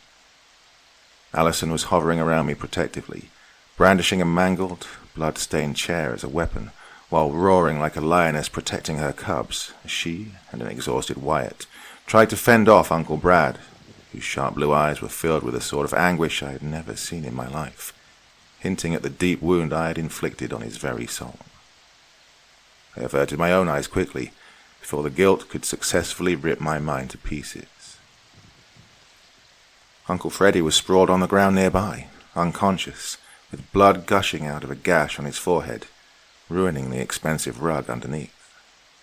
His wife, Aunt Susan, was on her knees beside him, worriedly checking his pulse. Out in the backyard I could see my brother-in-law James locked in a desperate struggle for survival with both Cameron and Aidan, Uncle Brad's other son-in-law. What in the world had happened to us? Just a slight nudge and we'd descended into murderous madness, with me taking the lead in plunging down to the deepest depths of hell. Why? A loud splash of water jolted me back to reality. "He can't swim! He can't swim!"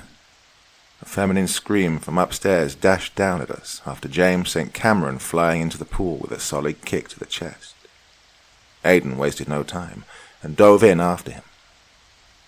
Uncle Brad, in a fit of monstrous rage, tore through the human barricade preventing his advance and charged in my direction.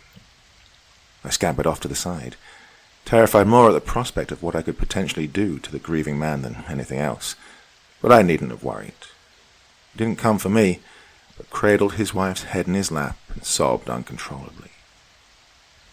I felt a hand on my shoulder. "Adam." The hand shook me. "Adam."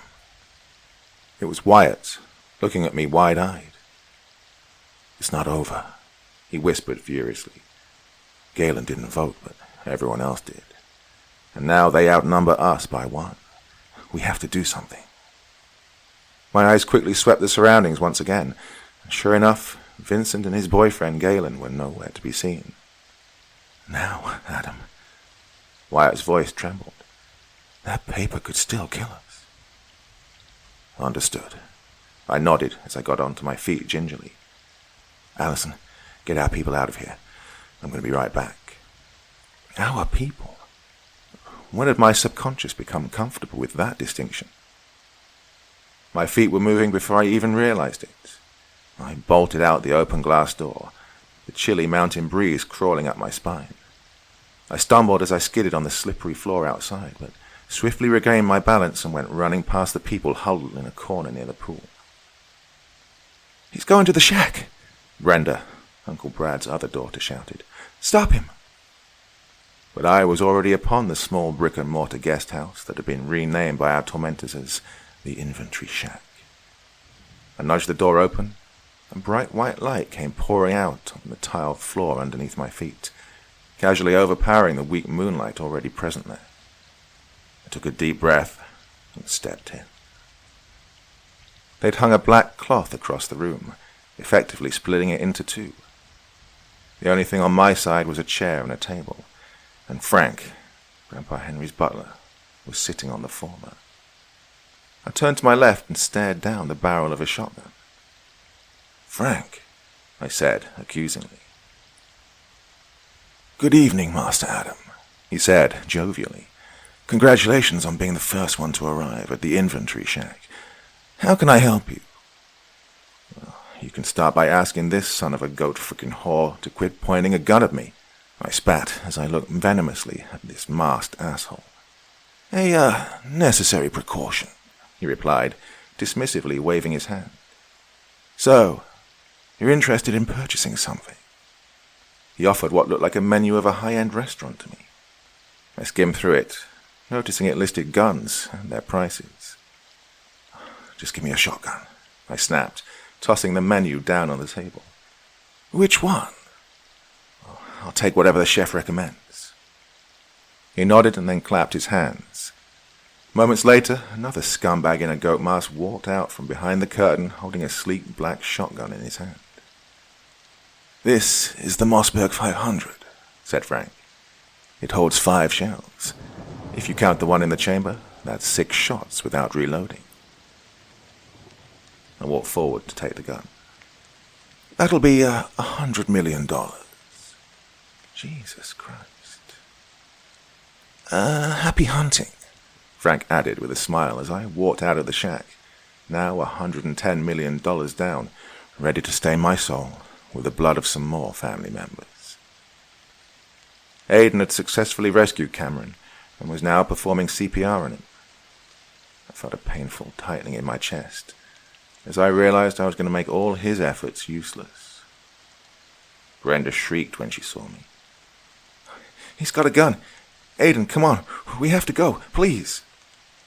She pulled at her husband's arm, who refused to budge, so intent was he on saving his friend.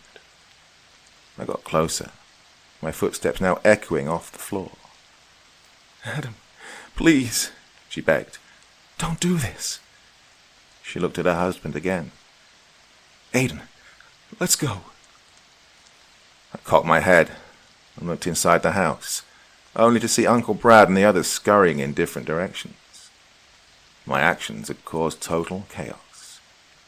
My head swooned, and my knees trembled as a massive explosion of guilt from deep within me threatened to destroy my control over my senses. Brenda finally made Aiden aware of the impending danger stalking him and dragged him off into the house, shouting expletives at me the whole way.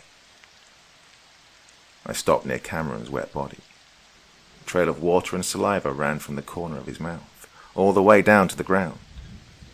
He coughed once, making his watery lungs gurgle. I aimed the gun at his chest. I hesitated. "Do it." My parents, my sister, Allison, their lives were on the line. Cameron would do the same. No, he did do it. Only James and I didn't let him succeed. My shoulders tightened as my finger neared the trigger. "Adam, please." I looked up to see where that muffled voice was coming from. Couldn't quite make it out from here, but I knew it was Brandy, peering down at us from the darkness of her room upstairs. "Please," she said hoarsely, as if every word pulled and scraped at her tired throat. "We're going to have a child. Let him go." Tears blurred my vision, and I faltered, but only for a second. "I have to do this, Brandy." "No, you don't," she cried. "End this. We'll all run away together, just as you said. Please, just stop this." "It's too late for that now, Brandy." "No, it isn't. We can still—" I cut her off. "Did you sign the paper?" Silence. "Well, did you?" I asked again, sighing as I got no answer other than some pain-filled sobs. "Please, look away, Brandy. You shouldn't watch this." Her screaming was almost as loud as the boom of the shotgun.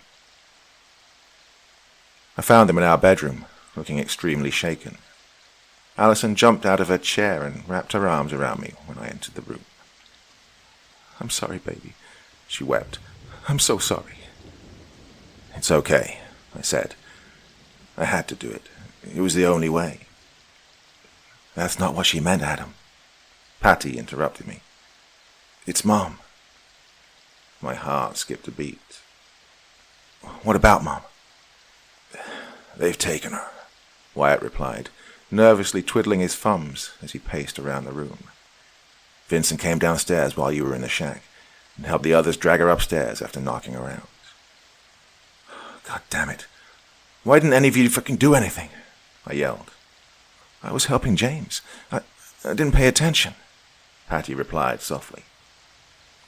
"Brad hit Allison on the back of her head and I rushed to help her," Wyatt added. "Look, it just happened so fast, man." "Oh, fuck." I turned and walked out of the room, tightly clutching the shotgun in my hands as the others ran after me, asking me not to be too hasty. But I was blinded with rage. First my dad goes missing, now they dare to take my mom. "Mom, where are you?" I screamed as I entered the beautiful living room, which was now marred with Aunt Samantha's corpse. "Mom!" I yelled. "Where is she? I'll fucking kill anyone who hurts her." "Adam!" Someone shouted from above. "She's here!" I recognized that voice. It was Aiden. I should have shot that bastard when I had the chance. "Don't come up. I'll throw her out of the window," he warned. "It might only be the first floor, but let's see how her skull takes it if I drop her head first." My heart pounded as my body burned with anger. "What do you want, Aiden?" Allison asked from beside me. "Fuck you, you psycho bitch. I'm not talking to you." "What do you want, asshole?" I spat. "A simple exchange," he replied. "Your mom for your gun." "Fuck no," James swore under his breath. "Don't listen to this shit. Just go upstairs and shoot the fucker." I put my finger on my lip, and he shut up. How do we know you won't just kill us afterwards, Aiden? You'll just have to take that risk, I guess. You can't expect us to agree on that, Wyatt exclaimed. Silence followed that. I guess they were arguing about how to proceed. A new voice joined in a couple of tense moments later. Hey, Adam. It's me, Freddy. How about this? You leave the shotgun near the stairs and we'll come pick it up when we're dropping Daisy off. Allison tugged at my arm and quickly whispered in my ears. Okay, I agreed. We'll do it, but the gun will be on the coffee table in the center of the room. Fine. This is fucking stupid, James swore, after we were sitting in our room post the negotiations. If we're giving them the gun, we might as well write our own names on a piece of paper and take it to the damn shack. I'll do anything to save Mom, James, I replied. Anything. But you're not, are you, you thick fuck? Look, she'll just end up dead anyway. Don't worry. We're not going to die, Allison said, because we're not giving them a loaded gun. I think they may have guessed that already, Patty said. Oh, then why are they agreeing to this? They'll take a significant advantage away from us, Allie replied. And don't forget, we're barely evenly matched at this point. 7-7. 4 in Uncle Freddy's family, Uncle Brad, his 2 daughters, and 1 surviving son-in-law. And that's if we include your missing father and kidnapped Mom, and exclude Galen, who refused to vote to kill us. If we lose the gun, he changes his mind. We could be back where we all started. Yeah, it'll be hard for us to stop them this time, I added. Well, now that they know what I'm capable of. No, what we are capable of. Allison corrected me. She grabbed my hand reassuringly. It was a collective decision on our parts. We all chose to help you do it, Adam. Not to mention they forced us into this position. I won't let you shoulder the guilt all by yourself. I won't allow it. Yeah, Wyatt nodded. I pushed you into killing Cameron. I killed him just as much as you did. I could tell he genuinely meant that by the heavy guilt and sorrow I saw in his puffy eyes. So, what now? James asked. I think we should try and take both the gun and Daisy, Allison answered. I have a plan. Around 15 minutes later, I was back in the living room, shouting to make my voice heard upstairs. All right, I've placed the gun on the table. You can bring Mom downstairs now. Aiden replied almost immediately. Oh, changed my mind, Adam. We'll take the gun first and then send your mother downstairs. Fuck. They must have talked among themselves. Allison shook her head furiously and mouthed no at me. That's not happening. You bring my mom down and take the gun up simultaneously. Don't test me, Adam. I'll hurt her, I swear it. No, you don't test me, Aiden. Do as I tell you, or I'll come marching up the stairs and fucking slaughter the lot of you. Understand? I could hear them arguing with each other. A short while later, he shouted that he was coming down and asked us to clear the area. So, I ran and hid beneath the staircase. I could see Allison hiding behind a curving wall, holding one of the legs of the chair she'd been using in the last fight, the broken end sharp enough to pierce skin now. Wyatt, Patty, and James were similarly positioned, just out of sight of anyone coming downstairs. I heard heavy, lumbering footsteps above me. 3 people. I clenched my fists as I heard my mother groan. Do you see it? Freddy whispered. Yes, it's there, Aiden replied. And nobody's around either. Be careful. I will. Aiden sprinted towards the coffee table, quickly picking up the gun. Damn, fucking thing is empty, just like you said. Oh, what are you doing? Don't waste it. I ran out of my hiding spot and charged at a shocked Aiden, slamming into him and taking him through the glass table, which shattered on impact, the broken glass lacerating my arms. James and Wyatt followed suit, attacking Freddy, who was desperately trying to retreat back upstairs. Aiden and I struggled on top of numerous shards of glass, trying to wrestle the gun away from the grasp of the other person. When it looked like I was going to get the upper hand, he gave up entirely and started raining heavy blows down on my back, knocking the wind out of my lungs. I groped for a piece of glass I could use as a weapon, my hand finally finding something usable, getting cut up pretty badly in the process. Gritting my teeth, I fought through the pain and tried to plunge my makeshift knife into Aiden's ribs, but he was faster, and a sharp pain erupted in my sides, making stars dance in front of my eyes. The glass sank in with a sickening thunk, and I almost blacked out, but he twisted the glass and pushed it in deeper, making me scream in agony. I rolled off of him, and he quickly jumped on top of me, ready to stab me again. He might well have finished me off if it hadn't been for Allison, who swung her piece of wood hard at his head, and then kept on swinging until he collapsed on top of me. I took full advantage of his descent and thrust my shard of glass into his throat. It was his own momentum that sealed his fate, the glass going in so deep that there was absolutely no hope for him left. Warm, coppery blood poured down on my face and neck, and I frantically pushed him off me, spitting to clear my mouth. "You okay?" Allison asked as she helped me get up. I nodded. It hurt like hell, but I'd live, and that was what was truly important. I picked the gun off the broken table and hovered over to where James, Paddy, and Wyatt were fighting with a wrathful Freddy, who was trying to fight his way to me, using what looked like a slat from a bed to fend them off. I quickly pulled out the shells and began stuffing them in the shotgun. "Aiden!"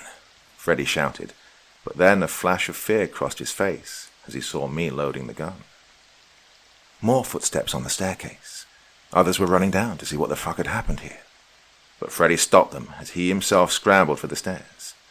"No, we're back upstairs." I pointed the gun in his direction and pulled the trigger. Bang. Gore splattered the family portrait on the wall behind him as the shells punched a hole through his chest. I'd just killed a third member of my family and was now $130 million down. I laughed maniacally at the sheer hopelessness of my situation. My hand hurt like a mother and made me stop laughing.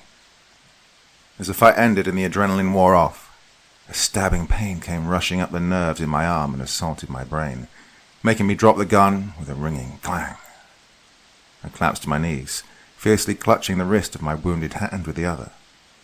The deep cut throbbed, but the blood, which was pumping out to the beat of a metaphorical drum, stopped trying to escape my body, if only a little. "Adam!" my mom cried. "You're hurt!" I grunted. "It's just a scratch. How about you, Mom?" I could see her body shiver. "I'm fine. I have a slight headache, but nothing more." That's good. A slight bump on the head was a small price to pay for her survival, especially when compared to the ordeal that Aiden had in store for her. Fuck. That made me think of the debt that I found myself in. "You should sit down, Daisy," Allison advised. "You might have a concussion." She then helped me get up. "Come on, we need to do something about that hand of yours." "We have a first aid box in the bathroom. You can use that," James suggested. I looked at him and pointed at the gun with my elbow. "Take it.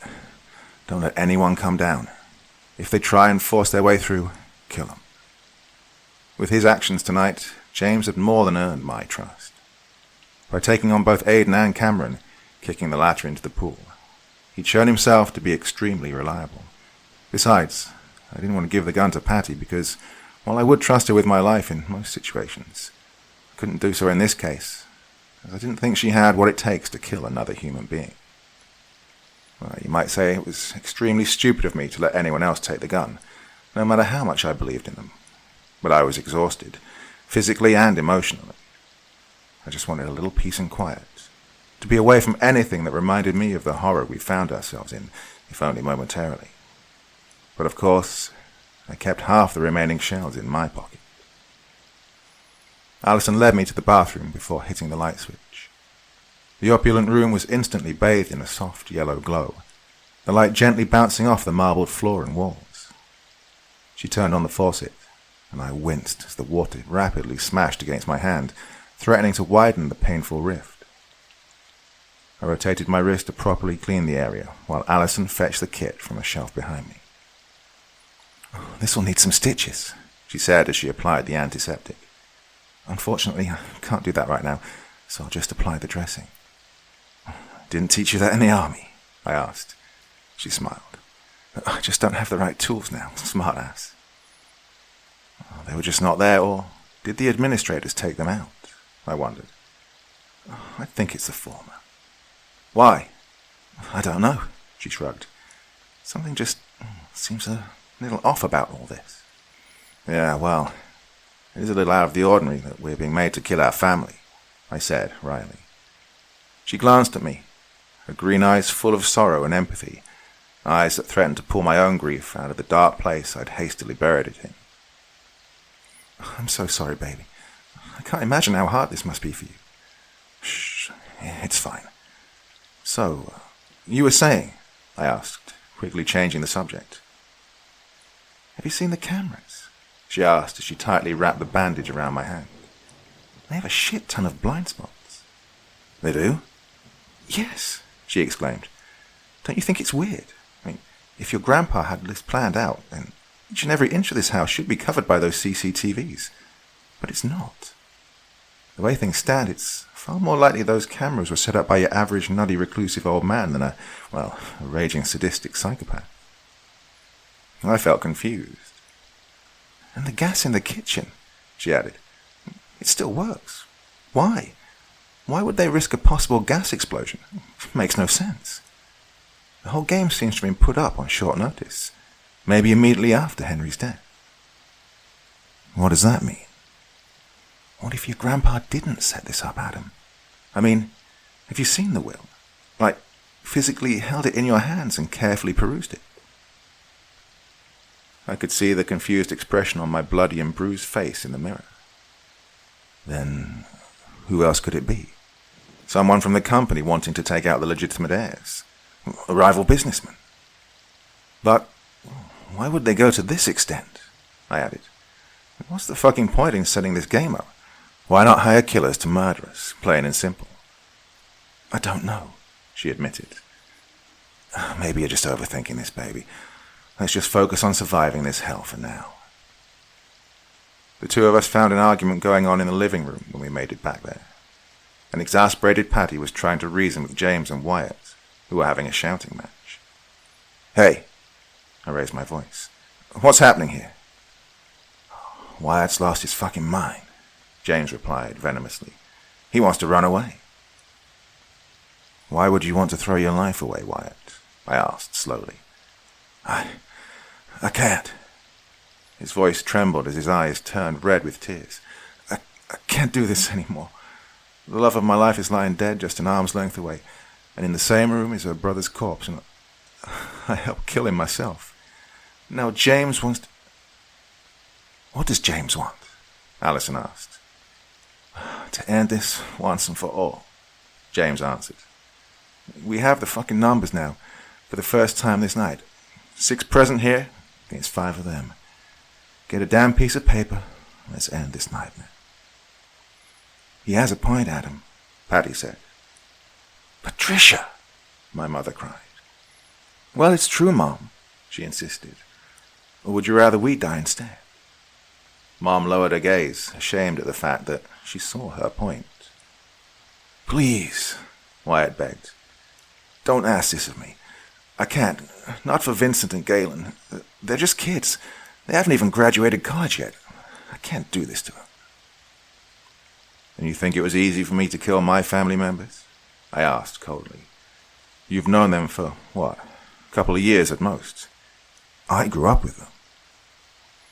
"This whole argument is completely pointless," Alison interrupted. "There's 6 of us present here, yes, but there's also 6 of them. Brad, Freddie's wife Susan, Brenda, Brandy, Vincent, and Galen. Look, your calculations are off because you probably didn't count Galen, who refused to sign the paper. But he's still alive, Because of that, we'd need 7 to vote them out. And since George is missing, we're shit out of luck. Oh, fuck, James swore, and rested his head in his hands, the shotgun placed precariously on his lap. I saw my mum tense up when Dad was mentioned. I think we were both avoiding the truth at this point, that he was likely dead by now. That doesn't change anything, Wyatt said, his voice firmer now. I've made up my mind. I'm going to try and escape. It's suicide, I warned. Look, you will die. What if I don't? He asked. What if I'm able to escape and call the cops? What if all this could have been avoided if we just tried to run away? Something you were the first one to suggest. It's not like that, I said defensively. Things are different now. Because you want them to be, he said accusingly. You have the most blood on your hands, Adam. So it's natural you're holding on to the admittedly strong possibility that escape is impossible. But I can't do that. I can't do this anymore. I have to try. Jesus Christ, man. Just listen to me. Adam. Allison gently cut me off. It's his decision. We can't force him not to do it. We're all adults with free will here, aren't we? We should be free to choose what road we want to go down. What, even if it leads to hell? I asked. She nodded. All of us chose to accompany Wyatt to the front door, except James, who was tasked to maintain vigilance near the stairs. You sure you don't want to take a car? Mum asked. Well, Frank was the one who parked them all, Wyatt answered. And considering that Adam told us he was an administrator, it's almost a certainty that they'll have all been tampered with. I don't want to crash or get blown up halfway down the hill. He shook our hands one by one. All right. I'm off. Make sure to run in a zigzag pattern, Allison suggested. He nodded, gave us one last look, and took off running. I heard his boots pound the gravel as he dashed down the driveway, before abruptly changing his direction in a roughly 90-degree angle. On and on he went, away from our little corner of hell, trying his hardest to stick to a zigzag pattern as he ran towards freedom and civilization. It really looked like he was going to make it. Then a sharp crack whipped through the air and he stumbled, before falling face first on the ground ungracefully, bringing all our hopes crashing down with him. What was that? Paddy yelled. Sniper, Allison exclaimed. All right, get back inside. The hair on my arm stood up as I realized that the shot had come from inside the house. While we were busy killing each other, those fuckers had placed their men in strategic positions right under our noses. Some cultures believe that when divine bad luck enters a person's life, it comes as a deluge of trouble. James came sprinting at us as we were running towards him. My blood ran cold at the utterly terrified look on his face.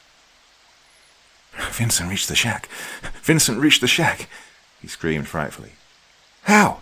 Paddy shouted. Why did you let him get past you? I didn't, he replied as he jogged alongside us towards the sliding door that opened up to the pool. He fucking jumped off the balcony near the shack. Broke his fucking leg, too.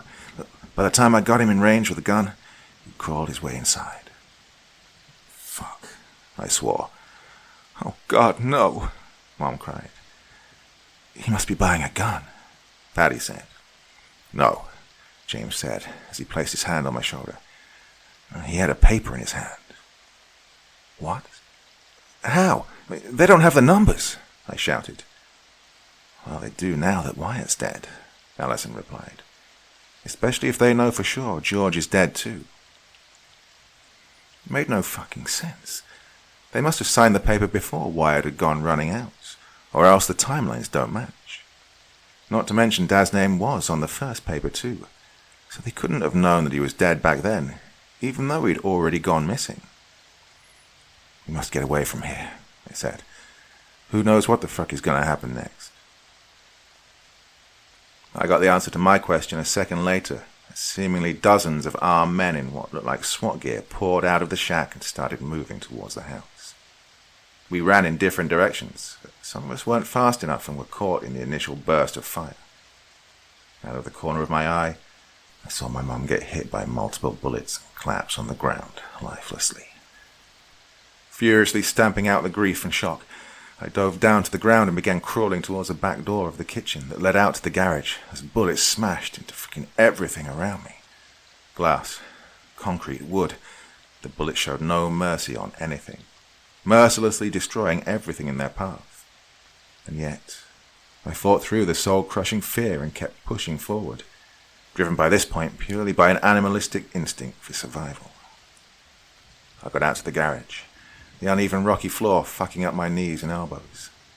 Then I felt a hand on my leg, and my heart almost gave out. To my relief, it was Alison, who'd been right on my heels the entire time. Getting up on my hands and knees, I moved behind the false safety of a car and waited for Alison to catch up to me. "No cameras here," she whispered, her voice barely audible. I nodded. Body covered in sweat, heart pounding dangerously in my chest, I was the most scared I had ever been in my life. Alarm bells were ringing all over my body. Every single cell was screeching, begging me to run away. Call me a cornered rat if you will, but you wouldn't even begin to get close to what I was feeling at that time. And then the door opened, and one of the attackers walked in. I strained my ears as I went completely still, not wanting to give my position away while tracking this guy's movements over the ear-splitting gunfire, which soon stopped. My heart beat in tandem with his footsteps as I ever so quietly tried to keep the breadth of the car between us. His radio crackled, and I almost squealed. "Sweeper 7 here. Be advised. We've neutralized James and Patricia. Only 2 more left now. Anyone got eyes on them?" "Oh, no. No. I furiously blinked. Not the time to cry. Not now. A slew of negatives came out of the radio, and I went with a bated breath for our pursuer to say the same. He stopped, swung his gun around, the mounted flashlight illuminating the ground inches from me. Alison grabbed onto me with vice-like claws and pulled me back. He took a step closer to us, and we followed suit, trying to keep away from our deaths. My heart was not going to last long if we kept playing this deadly cat-and-mouse game. It was almost like this fucker had heard me, because he dropped down on his knees. Oh, Jesus, this is it. The end's here. I prayed.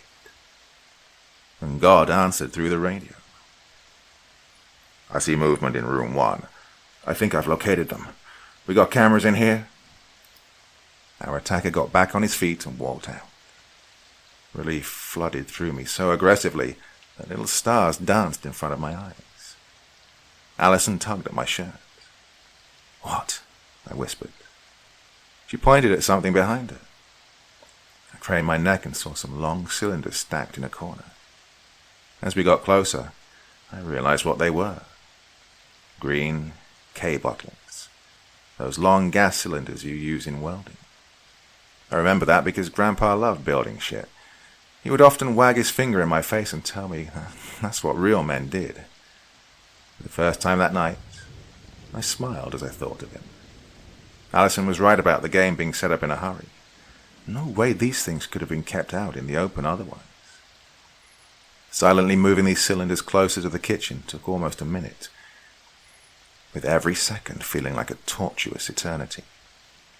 Luck was, again, on our side. They weren't nearby when we started emptying the cylinders, otherwise the loud hissing would have been our death knells. Alison smiled at me, her bared teeth reminding me of a tiger shark. She held her finger up and mouthed, "Wait here," at me. Before I could stop her, she crawled into the kitchen, turned on the stove and hurried back to me. I quickly opened the remaining cylinders as she went, and retrieved a can of kerosene, again from the corner that had been our salvation. I could hear people nearby. They were coming, right on time. We darted out of the garage, pouring a line of kerosene on the floor, all the way out to the middle of the driveway. It was a miracle the snipers didn't kill us. Well, in some cultures, when the gods of luck smile down on you, even death itself can't touch you. Alison took out a lighter and lit the trail of kerosene she'd set up. The fire spread instantly, racing towards the cylinders at an insane speed. The orange flames turned nearly white as they ate the gas, and with an audible thump, the spectacle started. The fire spread like a living thing, ravishing and devouring everything in its path. Wooden furniture, gas, clothing, flesh, everything became food for the ravenous beast. Panic shouting that soon turned into shrieks and screeches tore through the house. I don't know what the fuck had happened with the cylinders and the gas from the stove, but the flames were so powerful that we had to retreat as they even reached the top floor. A window broke upstairs, and a charred body came tumbling out. Then, I don't know why, the chemistry being beyond me, there was a huge fucking explosion. The concussion of the blast sent us flying backwards, momentarily knocking us out. I woke up to the sight of bright but tiny lanterns shimmering away in an infinitely vast black sea above me, and the cold, hard ground digging into my wounds from beneath. Little orange sparks drifted in the fiery wind, emanating in waves from the blazing house, adding to the mesmerizing view in front of my bleary eyes. I grunted as I got up on my elbows, the pain in my sides almost slamming me back to unconsciousness. Alison was right beside me, just like she had been this entire hellish night. She coughed, dust and bits of ash constricting her lungs. "Do you think we got 'em all?" she asked. "I sure hope so. Oh, fuck 'em," I whispered as I pulled her up. "Fuck them. Hope they all burn in hell." Something crashed and the resultant sound boomed throughout the area. The fire was eating away at the very foundation of the house, which in turn was beginning to crumble to pieces, just like my family. Alison walked towards the roaring flames, and I called after her. "What are you doing? It's dangerous." She stopped near the corpse that had come flying out of the window and began searching it. I gagged at the repulsive and overpowering stench of burnt flesh. "Got it!" she exclaimed as she grabbed a pistol out of one of the pockets that had almost melted into the skin, but then winced and dropped it. "Fuck, it's hot." She pulled her scarf off her neck and used it to pick up the gun. Damn, I hope the flesh hasn't gotten too deep inside the barrel. I don't want this thing jamming on me. I retched. We made our way around to the backyard, trying to stay at a reasonable enough distance from the house so that we could avoid both our potential killers, the unstoppable fire, or any sniper foolish enough to still be keeping watch. The back half of the mansion was still mostly safe, but I doubt that would last, looking at the speed with which the flames were leaping from room to room.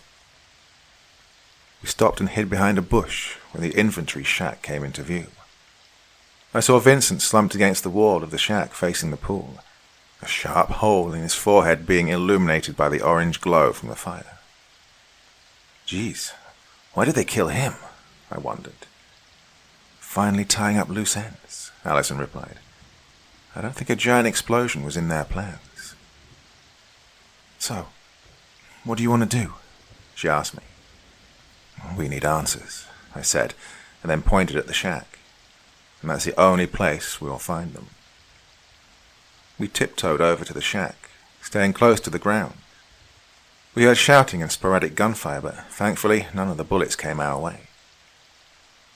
Once again I found myself in front of that door, this time my intentions being completely different. With trembling hands, I pushed the door open and came face to face with Frank again. "Fuck it, kill them all. No one should survive." He was screaming at the radio in his hand, but stopped when he looked at me, his eyes growing so wide it looked like they were going to pop out. You're still alive." He scrambled for something, presumably a gun, but Alison was faster, quickly firing 2 shots into his neck and chest, making him fall backwards. I was about to turn around and express my annoyance at Alison for killing the one man who could answer our questions, and potentially end this.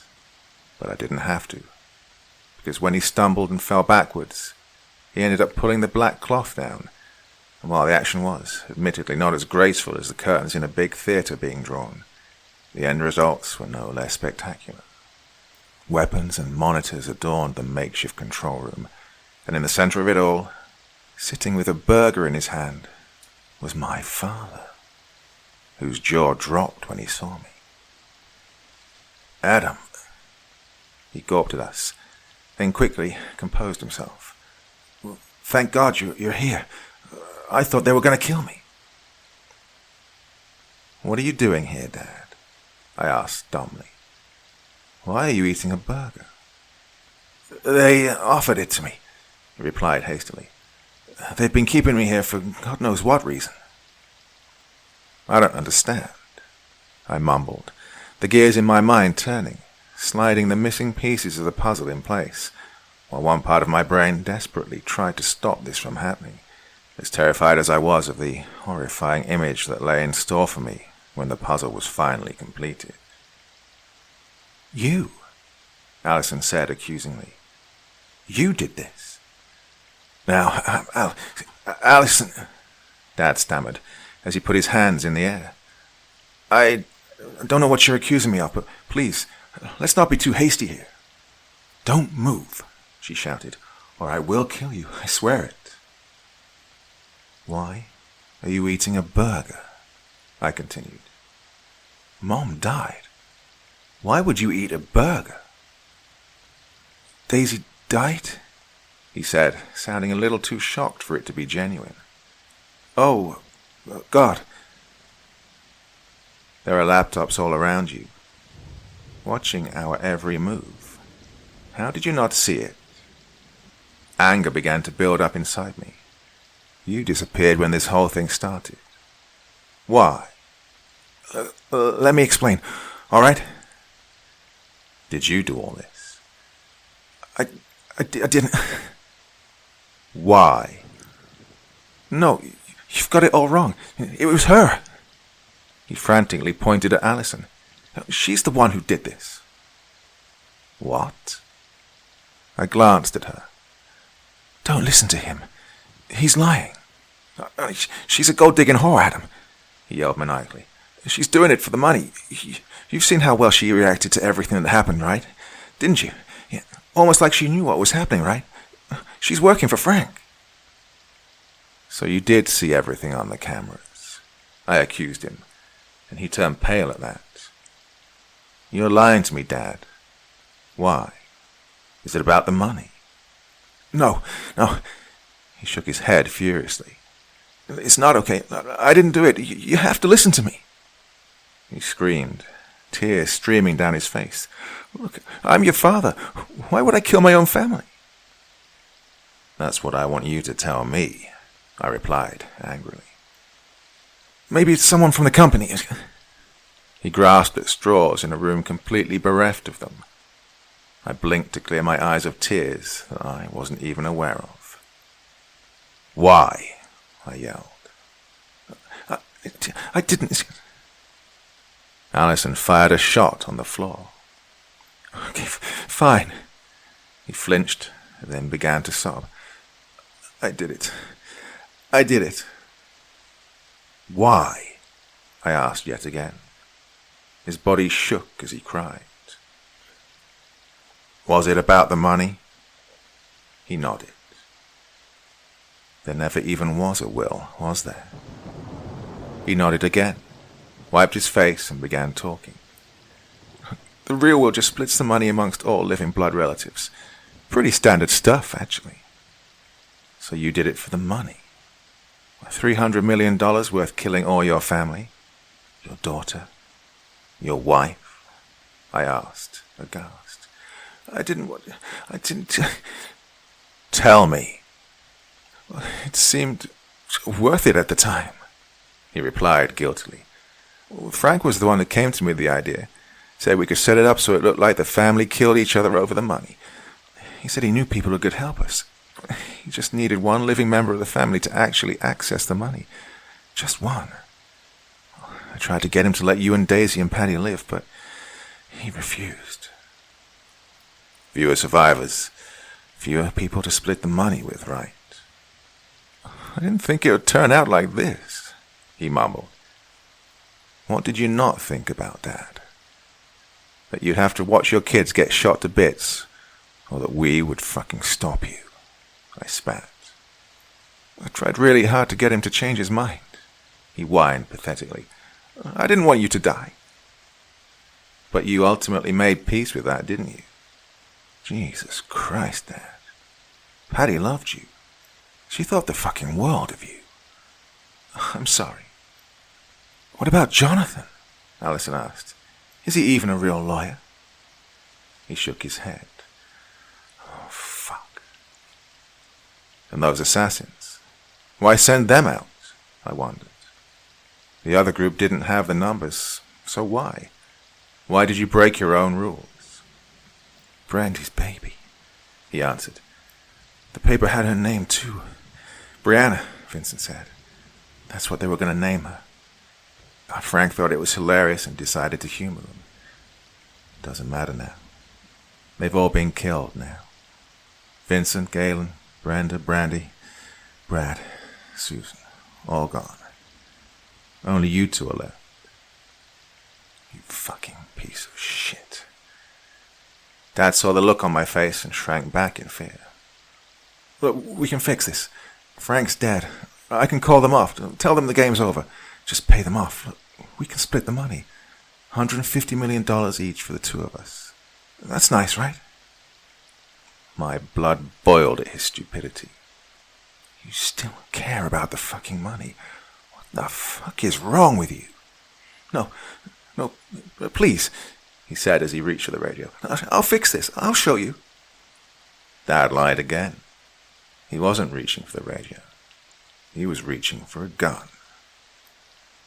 Allison saved my life yet again that night and turned me into an orphan. I quickly shut my eyes to stop myself from seeing it, but it was too late. The image of my dead father was seared into my memory.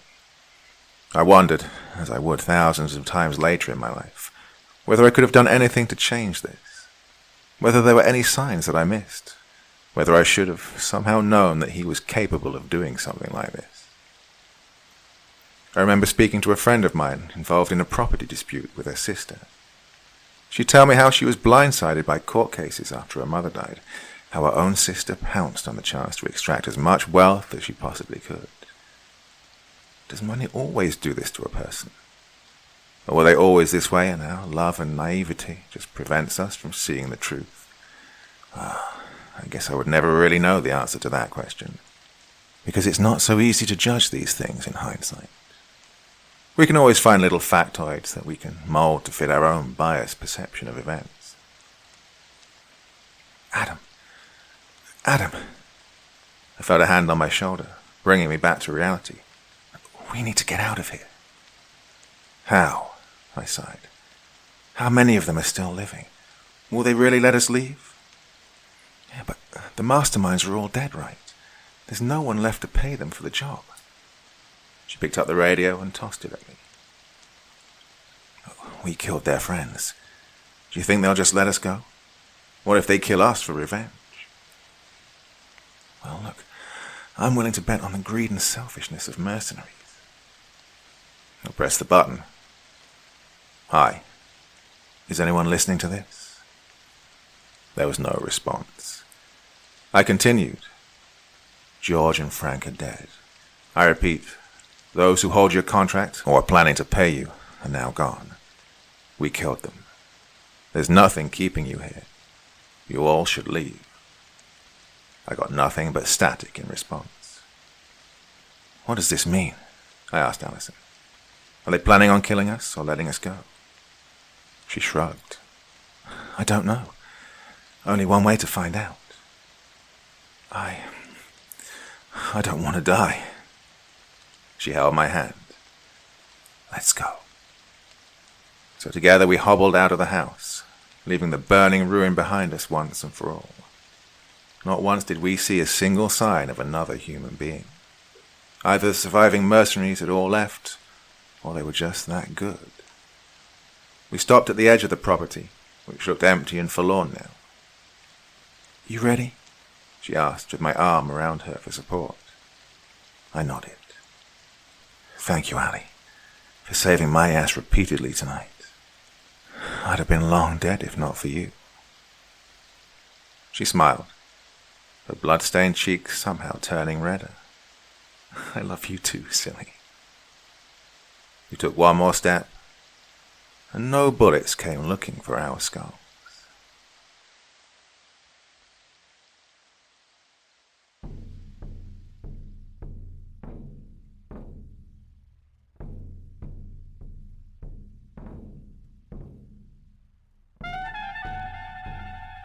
And so once again, we reach the end of tonight's podcast.